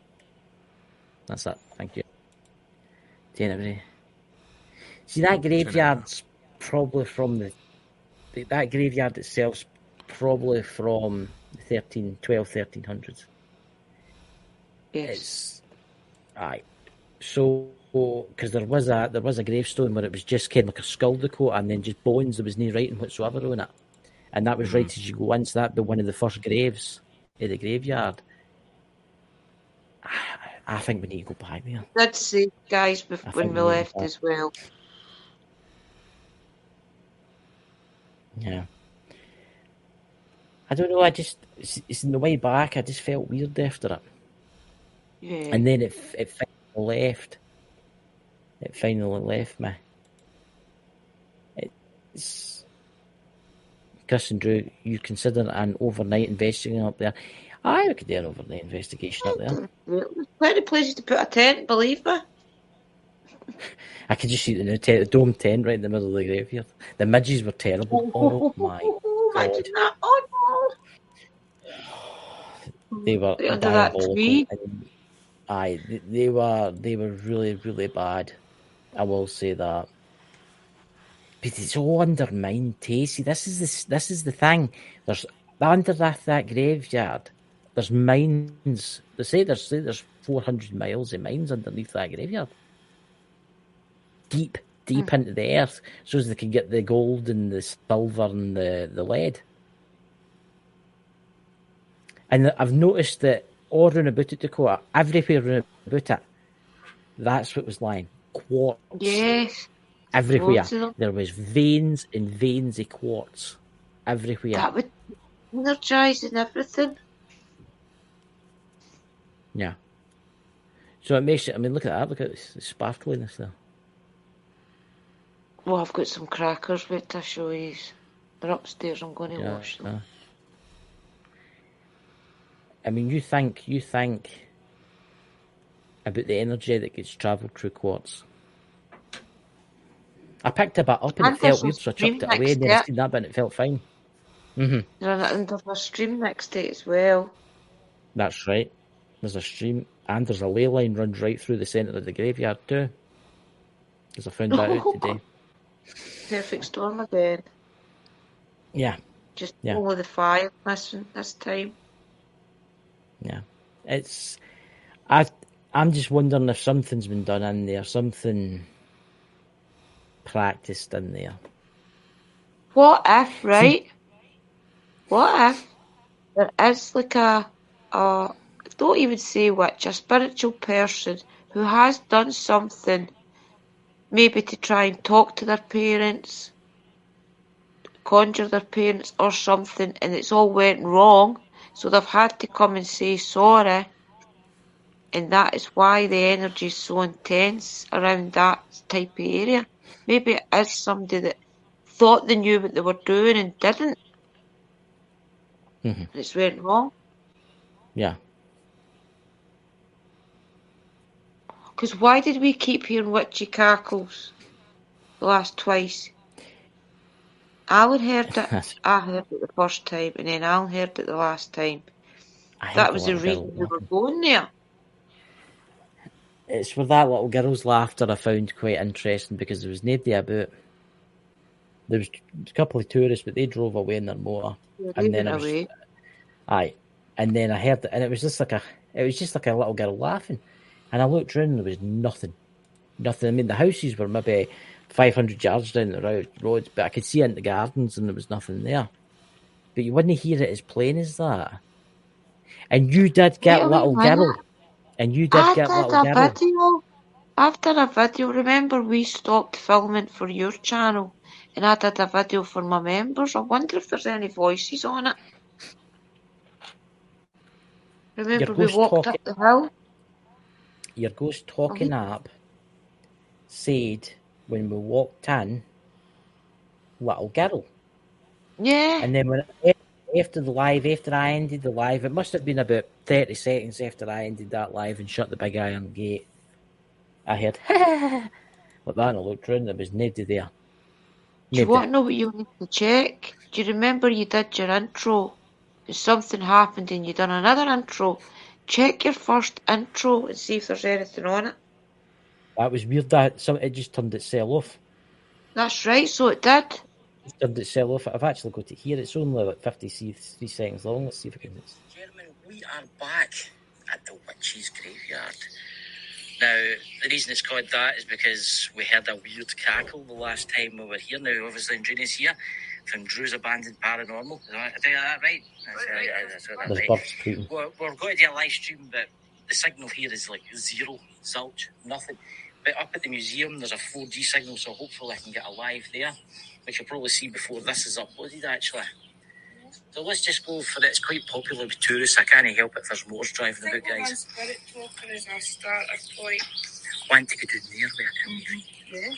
See, there's actually a grave in here, and it's meant to be a guy that it was 130 or something, 140, which I think it's just legend or myth to like get the, what do you call it, get the tourists in. And then that ended. And I was like, I was talking away. And then I noticed somebody on the iPhone, you've got to like pod in the thing, and it was misprint. It was off. And then I had to go back again to the beginning and start looking forward again. Yeah. Because that's crazy. Graveyard, well, the Witch's Graveyard is we call it. Now, guys, there's a lot of tourists around about here, and we can't help the people make noises and stuff. But we're trying to do Abandoned Paranormal, so we're just going to walk about and see what we can find, you know.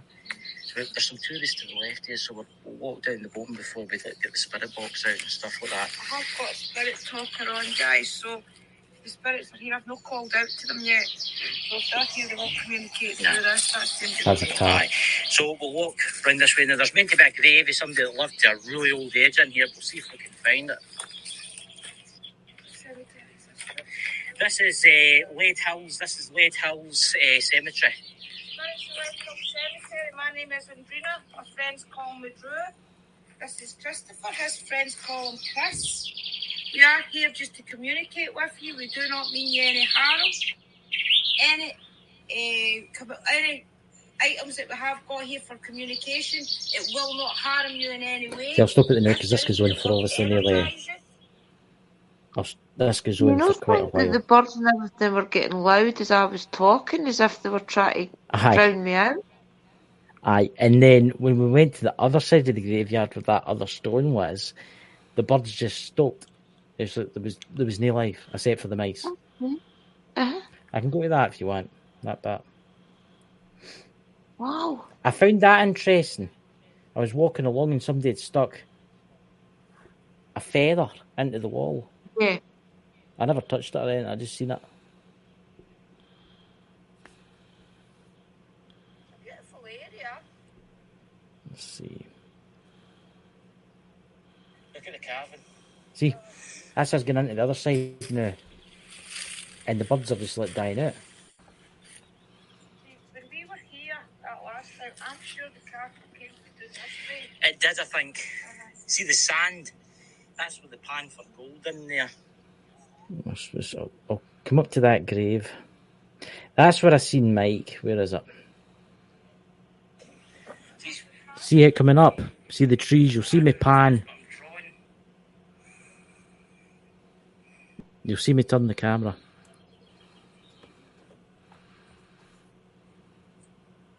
I've been interested to see what mystical sees. It was just over there. I thought it was in the corner by the trees. And it was so weird.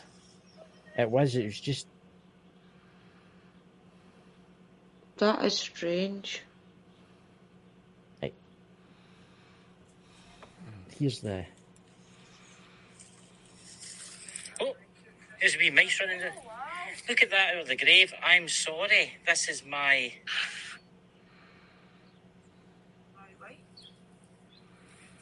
Aye.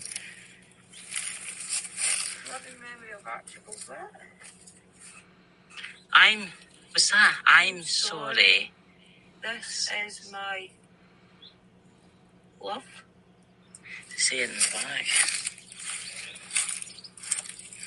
Nothing. That's strange, that. In loving memory of Archibald McCall, beloved husband of Elizabeth Walker, who died something aged 62 years, and of the above Elizabeth Walker, who died 23rd of October 1945. That's recent. That's been recently scraped into that. That wasn't there the last time we were here. Last year.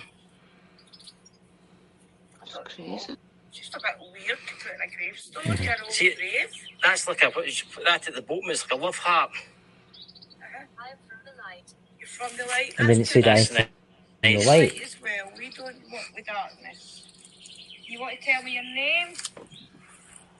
Do you hang around this cemetery? I feel like somebody just walked out of my grave. Weird. I did bring you an offering. I brought you a little gift because the last time I was here.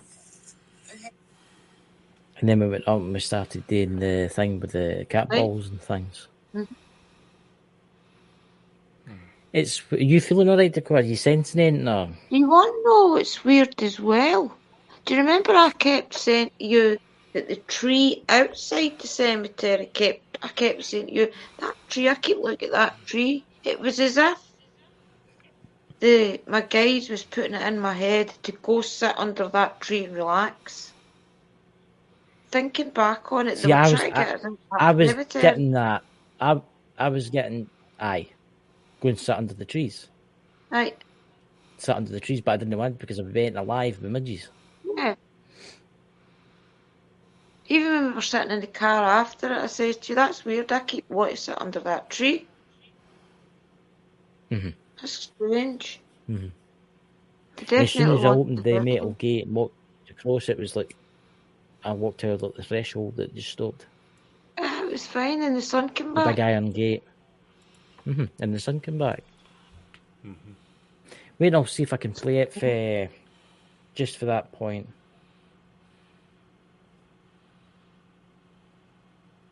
So just need a sec here. You want a cigar with? I just want to see. Look at that. I actually feel sturdy. No. Because you tried the, what do you call them, guys and rods? Yeah, they felt strong and they were not. Control them, but they're not even good. The weather's just changing. Aye, the weather's changing. Seeing the wind get right up. Do you want to go inside the graveyard? Because I've got a feeling. Oh, that got pretty Feel hot the wind. there, didn't it? Feel it? Guys, you wish you could feel You can see it getting dark. Just came up on this cemetery. It's even get dark. It's get dark and everything. I think that's our cue. That's our cue. Right, ladies and gentlemen, I don't know if I'll make this into like maybe a 4-parter because we're going to go up and look at the old mine sites. And as soon as there. I ended that, as soon as we walked out, I kid you not, as soon as we walked out of that graveyard and I shut that metal gate and went clink, the thing, the clouds went away, the sun came out, and the wind just dissipated. Yep. Gone. And I think we had protection there. I think there was folk ways that was protecting us. And I think that was our cue to get out. Yeah, definitely a strange one. Mm-hmm. What's your thoughts, Dakota? Not until you look back on it that you realise just how strange it was. Mm-hmm. Because when you go on an investigation, you kind of get buzzed up, and it's not until after it that you sit back down and you start going over everything that happened when. And then you start to think now, 5 hours later, how strange it really was. I keep getting it in my head. You don't want to be here at night. That's what I I kept wouldn't getting. go. I don't You think that would be a good idea. It looks as if we'd see shadows and everything. Yeah, you don't want to be So here at night. Go. And that's what I kept getting. Stay away. Yeah, I don't think. Got her? Iron Gate's keeping something in. Yeah.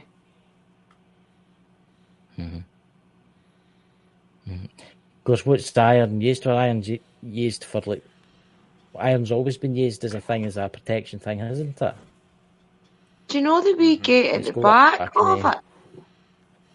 If you remember down in that corner where I said I had, there's a gate there as well. But it was all, somebody put a chain round about it, a big heavy duty chain round this wee wooden gate. It was a wee wooden gate, and it was something like they that used heavy duty links. Something. But that's to symbolise something. Mm-hmm. Aye, it doesn't matter. You climb the fence. That's to spiritually mean that the spirits are locked in. Aye. I think there was something there. That it wasn't there when we first went in, and I think it was happy that we were there. Because my energy is so high as well, though, it couldn't get doing what it wanted to do because I keep flowing high energy. If I had to bring my energy down and just go a nice, quiet investigation, I think we would have probably got attacked or something. Yeah. When you started playing the videos, there was a voice in that wasn't yours, your two, saying, "What are you doing here?"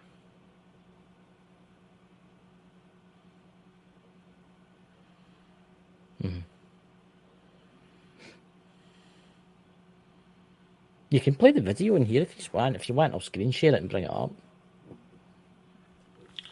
It's to you, man. Let's see, how do you do this? Yeah, I think that's why the birds were getting loud. Because I did think I heard. I kept doing that. If I could hear voices. Every time I go to play. Sorry, every time I go to screen share something for on the YouTube, it doesn't share my audio for some weird reason. It will share the thing, but it will not share my audio. I think it's the day with the setup of my laptop. It's because I had that problem with showing for the house we were at, and it wouldn't play the audio, and I even muted my mic. And I went into the settings, and the weird thing was, because see my phone, I could hear it through my phone. It was the most weirdest. Aye. I don't think we should go back there again for a while. You mean Iron Fire saying no, don't go tonight? Yeah. Yeah. It makes you wonder if anybody at the houses has witnessed anything. Yeah. See, straight across from it, there was the smelting plant. Right across from it, there was the smelting plant where they smelted all the lead. And I know there was accidents there. Aye, fire. And it was the big furnaces. It was only maybe 100 yards across the creek. There was a wee creek at the back, right? A wee creek. And then in the field behind it, there was the smelting plant with the big chimneys, what was left there. And there was piles and piles of all the ore that they were melting down. And there was mine shafts behind it too, where they must have brought it up and then dumped it in and taken it to the furnaces. But you should see these furnaces. They were like something out the gates of hell, man. It was like big, massive furnaces, and there was 4 of them. Can you imagine at one point they'd been burning away severely? Fire. Wow. Something's been attracted to that. Crazy. Depends on what was being burned. Well, it was lead. It was mostly lead. Places like that, accidents happen, and you would smell something that's similar to rotten pork. Mm-hmm. There's been, no, I looked it up before it, there's been hundreds and hundreds of people killed at that furnaces over the years. Mm-hmm. Yeah. The perfect see if storm. I can do that, actually, show you. I'll show you a picture of what it looked like, actually. Just give us a sec.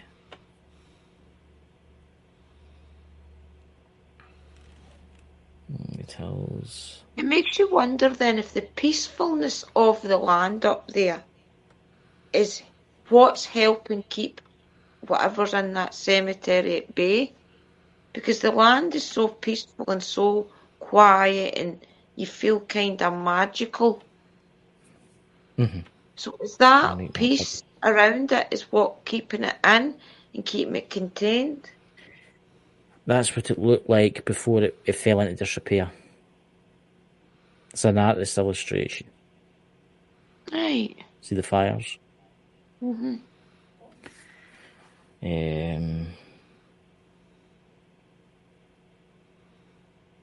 Where we were standing, we were straight across from that. Yeah. So that was, everything fell into disrepair. Where is it? I think that's that there. So.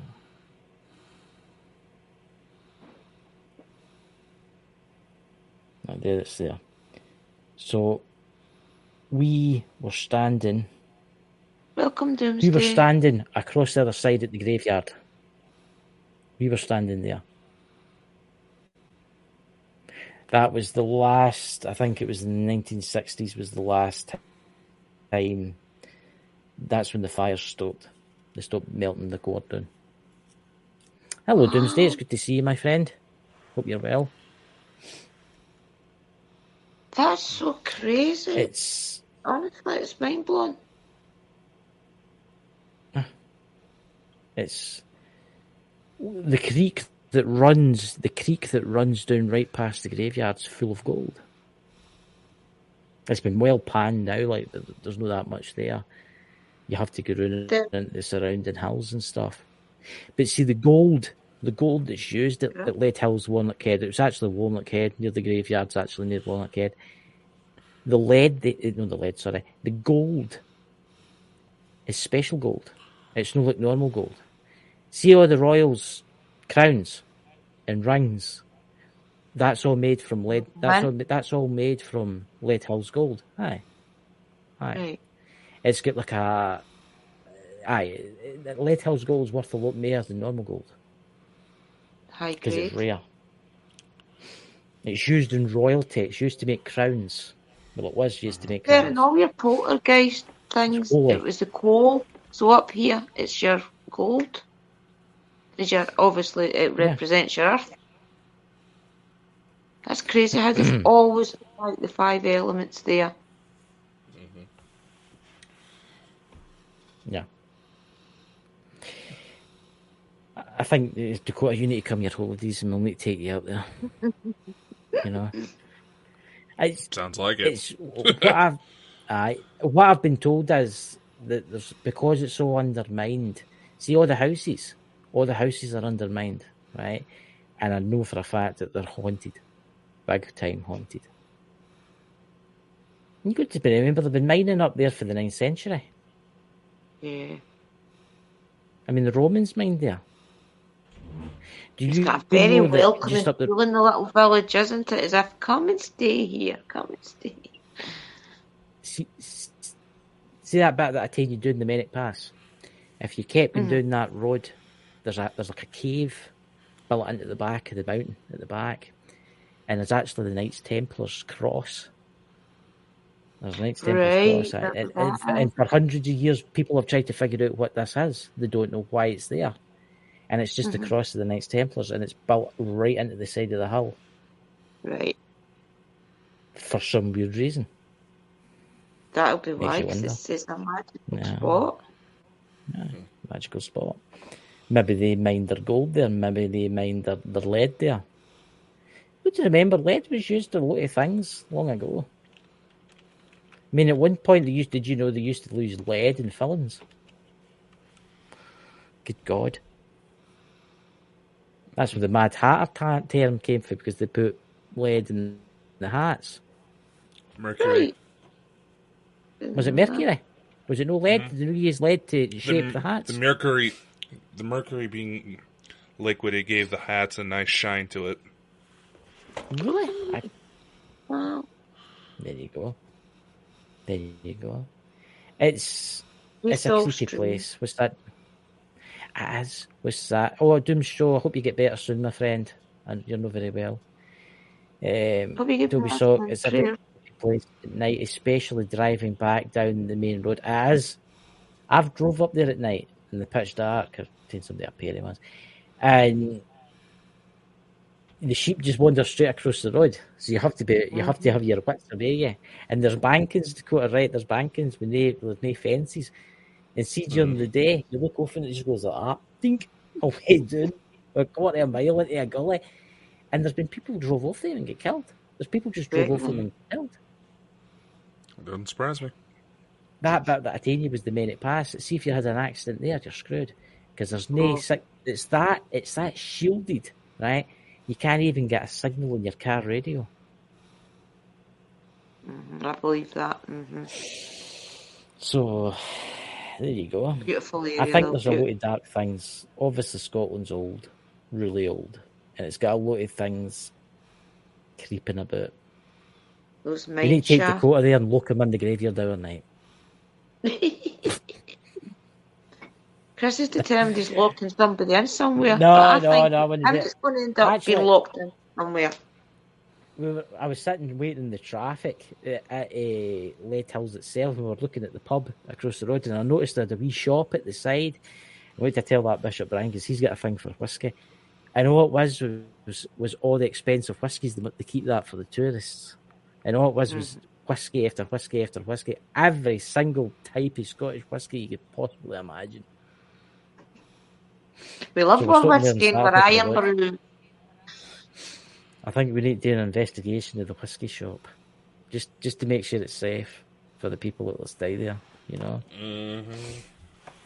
you know, a lot of spirits in there, I bet you. Yeah, October. Aye. What's that? Is October coming with us next Saturday? Yes. So yes, I'll talk to her. So Dakota, when you coming out on the airplane, get your bags ready, get your kilt looked out. You need to fit in the part, you know. Yeah. We should see what the time to bring. Yeah. I would have thought some more people would have joined tonight, actually. I would have thought some more people would have joined tonight, but it is awfully good weather, and there's a lot of people out having barbecues and God knows what. Is it good weather for you, Dakota? Well, yeah, it's about 80 over here, so I think I'd melt. I had the air conditioning on in the car today, and it was getting too cold. We had to turn it off. Turn the window up for a heat. We had to keep turning it on, turn it off. I had to open the windows because it was too cold. I had to let some heat in. Yeah, then it was ridiculous in your life. Oh my God. You know, hello, Knowledge Within. It's good to see you. But, you know, it's honestly, guys, go and check that video out and Ghost Squad Scotland. It's an interest. I've not watched it yet. I'll need to go and watch it, and I need to put some edit and tags on it and stuff like that. I'll do that after the show, but I don't think I'll be going back to that graveyard for a while. I recorded the road up as well, so if you check out my channel, you'll see that. It's beautiful. Yeah. I think there's something in that. It makes you wonder too if it's maybe an elemental that's in there that's maybe pissed off because of the mining.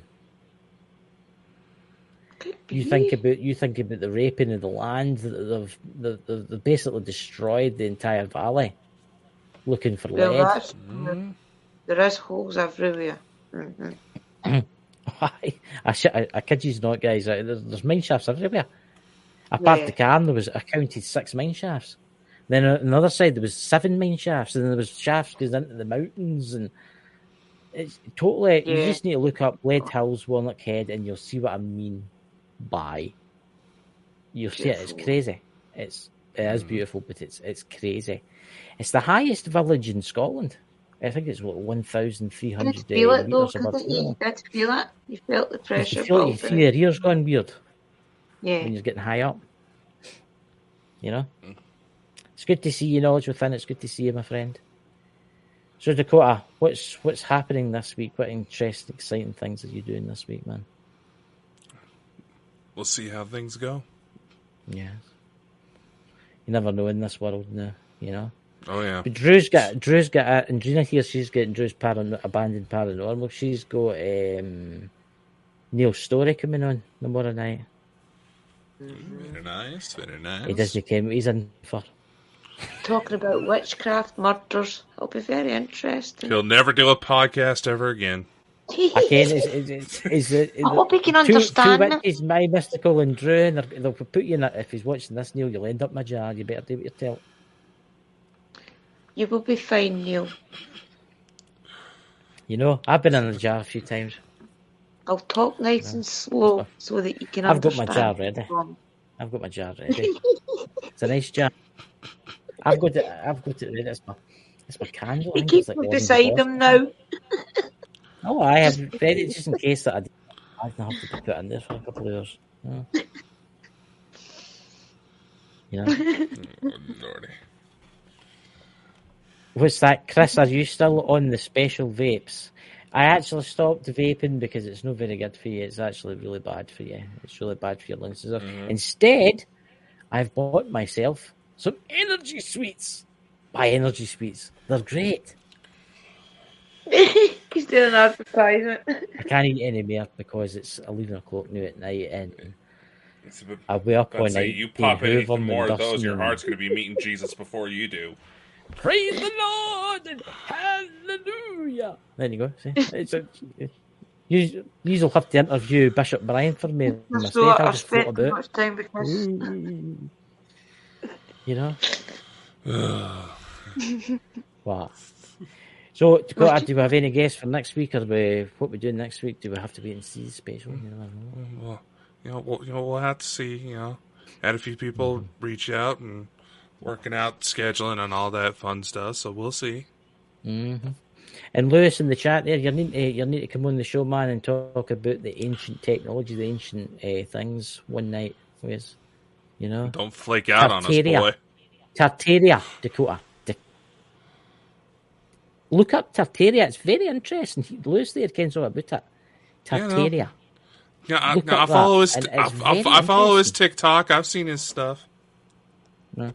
Lewis, remember, check out Telegram because I sent you something on there. I want you to check that out. A picture or something. It's a strange thing that I found out. Why are you sending those pictures of your weird? He likes things like that. It's an ancient. It's a 13th century church, and it had something strange on it. Very strange with copper wire in it. I thought that's really strange. Why would you have copper wire? And in a 13th century church, you know what I mean, the place doesn't have any power. You know what I mean? You know. Wow. So it doesn't get set on fire from lightning strikes. It wasn't that. It was a strange. Oh, I bet I've went and bloody deleted it. It's on.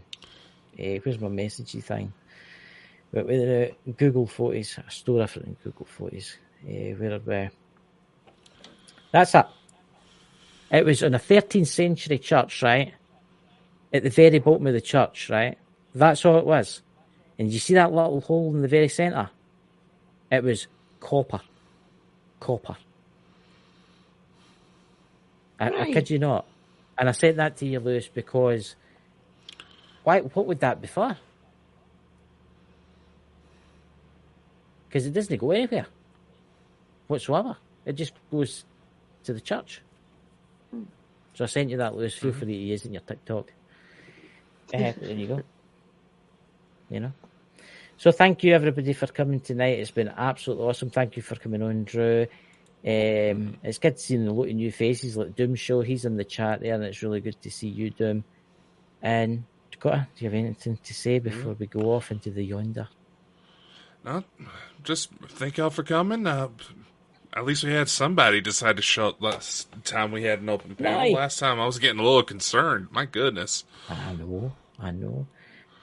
You think, was it leopards or something like that on an island? Them off, Dakota. Well, yeah, look how much energy products he's... Look, so energy drink, energy tablets. That's not a healthy mix, man. Come on. It's one energy thing after another. Yay! Ken, something. It's 11 o'clock at night, but I fancy going out doing the garden. I just don't know why.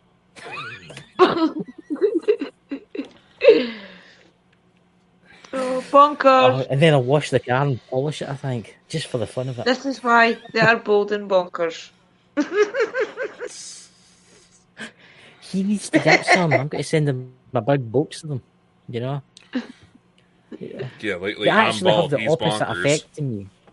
They actually have the opposite effect in me. They make me feel really relaxed for some weird reason. I don't know if they're dodgy or something like that. I don't know if they're like...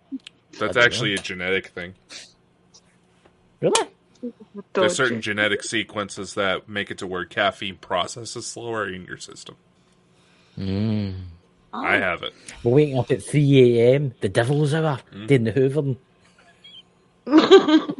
What kind of hoovering you talking about, boy? It depends. I've got a cordless one there. You should see the new Dyson, what do you call it? Cordless ones. They're awfully good. Is that the one you named Berta? I can't tell you. Can't tell you about that one. Bloody powerful, I'll tell you that now. You need to find the off switch. See, at night when you're fumbling about looking for the off switch, you can't find it. Oh dear. Oh Lord. Oh dear. We're definitely bald and bonkers, guys. You know, bald and bonkers. Thank you for coming, everybody. And remember, check out Drew's channel. Check out my channel, Go Squad Scotland. Check out Dakota, where he was told this tonight, where he was actually a redhead, which I can't believe, but there you go. There's photos. There's photos to prove that statement. Oh. Yeah. What's that Dobby Sock X-rated? Yes, Dobby. Yes, very. Yeah. Oh Lord. Knowledge Within says, what's that? Doom Show? Aye, Doom was in the chat. Knowledge Within there, he's there. Where is he? Let's bring him up. Where's Knowledge Within? Doom Show. There he's there. He's not been very well. Let's put our prayers out there. Make Doom Show feel better. Feel better soon, Doom. You know? Yeah, there's plenty of people that watch this show for therapy reasons. Some energy pills like me. Yeah. Because when they watch you can't be distributing your little blue pills, Chris. Well, I don't need little blue pills. I've got dextrose energy. She says to me, in the chemist, she says to me, don't be eating any more 3 a day. And I says, don't worry, I only eat 2 packs a day. No 3. They must be good. Ladies and gentlemen, applications for our new co-host will be opening soon. Yes, because they're in the mental asylum, getting chased about with some entities from beyond, you know. How the heck we haven't been flagged for one yet, I will never know. I know. I honestly thought we would get flagged for that one with Mike the Naked Bigfoot going on about, would you call it, people in the paranormal faith and stuff. Yeah. He was going on about the women, you know. Honestly, that was an interesting show. Yeah, no, we get flagged for the weirdest stuff. Yeah, never the stuff you would think. Yeah. I know. So, ladies and gentlemen, catch you all soon. See you all week, and I'll see you on Wednesday night when me, Drew, and Dakota will be interviewing Bishop Brian. You know. Catch you later. See you later. Definitely be an interesting chat. Thanks for tuning into the Bald and Bonkers Show. If you enjoyed the show and want to show your support, head over to our website at baldandbonkers.net. There, you'll find our merch, services, and more. Thanks for being part of the Bald and Bonkers family, and we'll see you on the next episode. And remember, always keep an open mind and an open heart. You never know what may... What is up, ladies and gentlemen? This is Dakota. Sorry, I don't know if that recorded at all. But anyway, ladies and gentlemen, this is Dakota Franson, Specialist of the Strange. Slightly different format for this video, not the usual style, because I got to move fast on this, faster than my computer's able to process any graphics for special videos or any of that. But U.S. whistleblower has officially confirmed that the United States has possession of aircraft of non-human origin. Holy shit. The day is among us, my friends. It is happening. As Elena Denon, Michael Sala, even us, even when we've been saying it, it's been happening. And right now is the best time to look up, basically. For those of you who may be interested in establishing contact, I highly recommend looking into Dr. Stephen Greer's CE5 Protocols app. You can get it on Android and Apple phones. It does cost $10, but in return, you don't have to deal with constant ads. It is something I used when I first started with ET contact, and it had several amazing results. This is going to be the perfect time to try it out. Now, as the app says, as Elena has said before, even that we said, you may not get a direct reaction right off the bat. Sometimes it might take 15 minutes. Sometimes the guys upstairs are a little too busy with other things. They are people with jobs too. But still, disclosure has happened. This is not exactly the video I had in mind to record, but like I said, this is fresh news. I had to move quickly in order to get this out.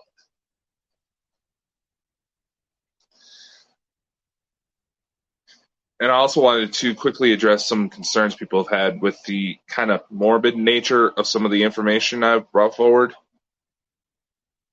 It is honestly just my personal belief that we have to truly appreciate the effort that's being done on everybody's behalf in order to make this stuff happen. And more often than not, there's situations that get ugly.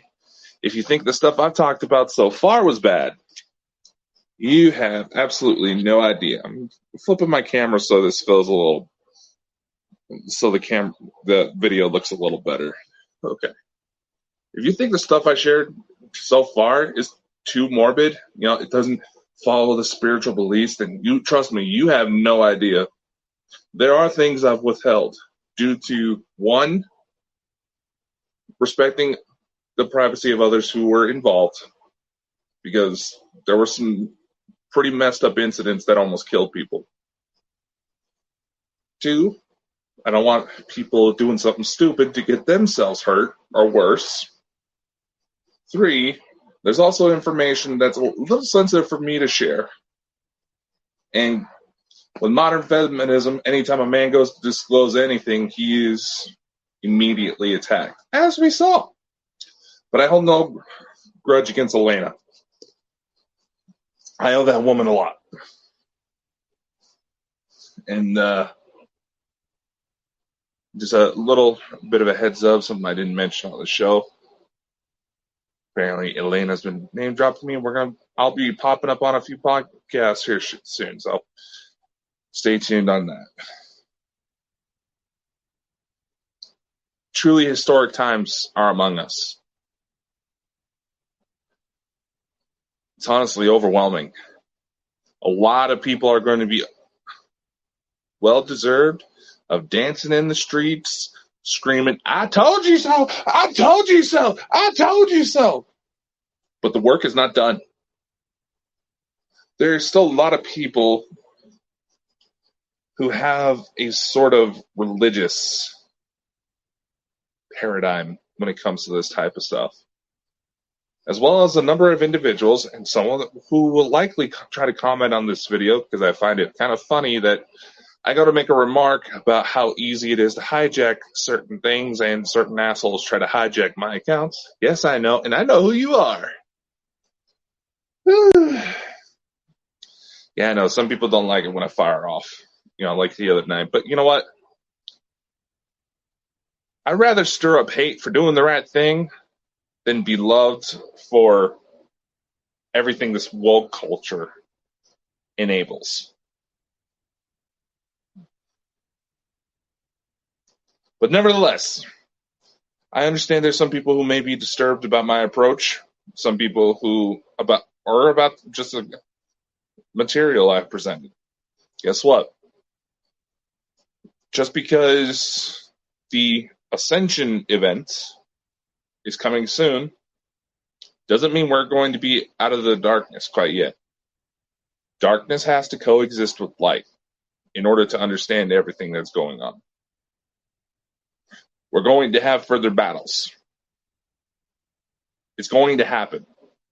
So those of you who are trying to utilize that notion to try to discredit certain people, do better. Because you're promoting some very unhealthy paradigms that may end up with a lot of people seriously hurt. Times may be rough, but the light will always be there at the end of it. It always is.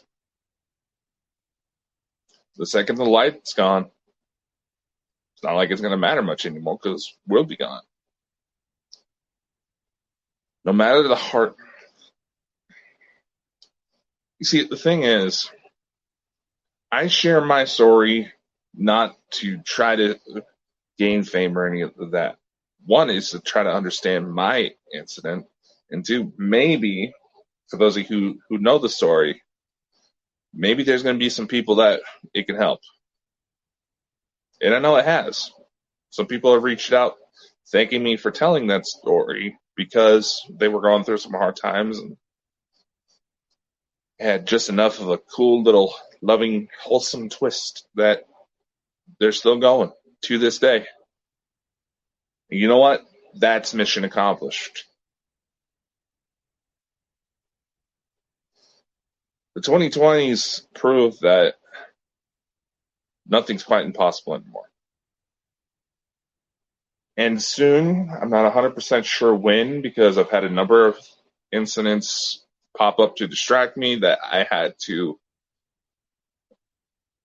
get involved with pretty quickly and invest most of my attention to, due to the fact that some people are in danger. But soon I will have more information for those of you who've been asking and wondering about my story, wanting to see how it unfolds. There's going to be more soon. I've got an almost 30-page document of an established timeline detailing information, as well as a new book that's going to be coming out.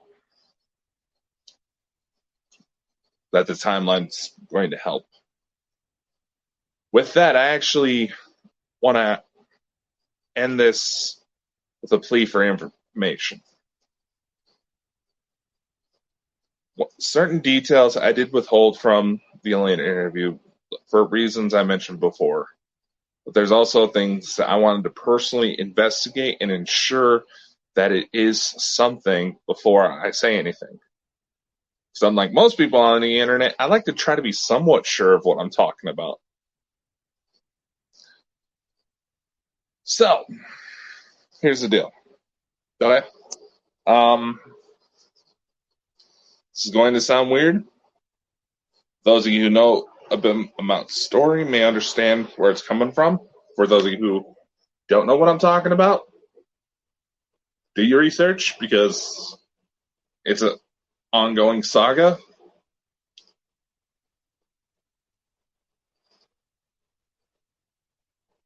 But I need some help to try to establish the timeline. What do I mean by that? I have at least 5 separate reports from different countries of people claiming they've seen me or my family starside.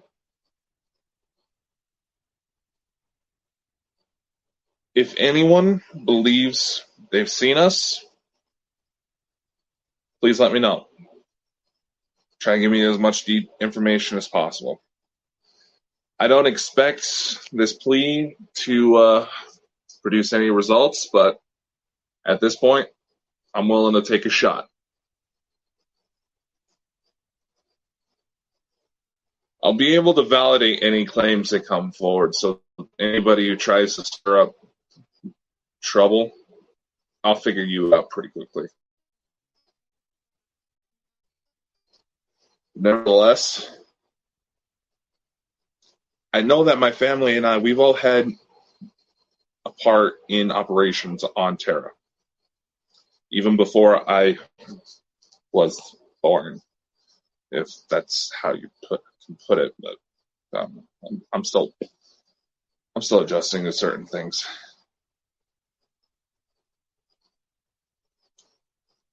And as I was saying, we've had involvement pretty deeply with operations on Terra. I know for a fact that certain people we've rescued certain people, and there's certain people that have seen us in action. And I would like to try to find more. So if you think that's the case, please do let me know. Try to give me as much information as possible. If you don't feel comfortable, sharing the information publicly, there's emails listed. You can message me on social media platforms.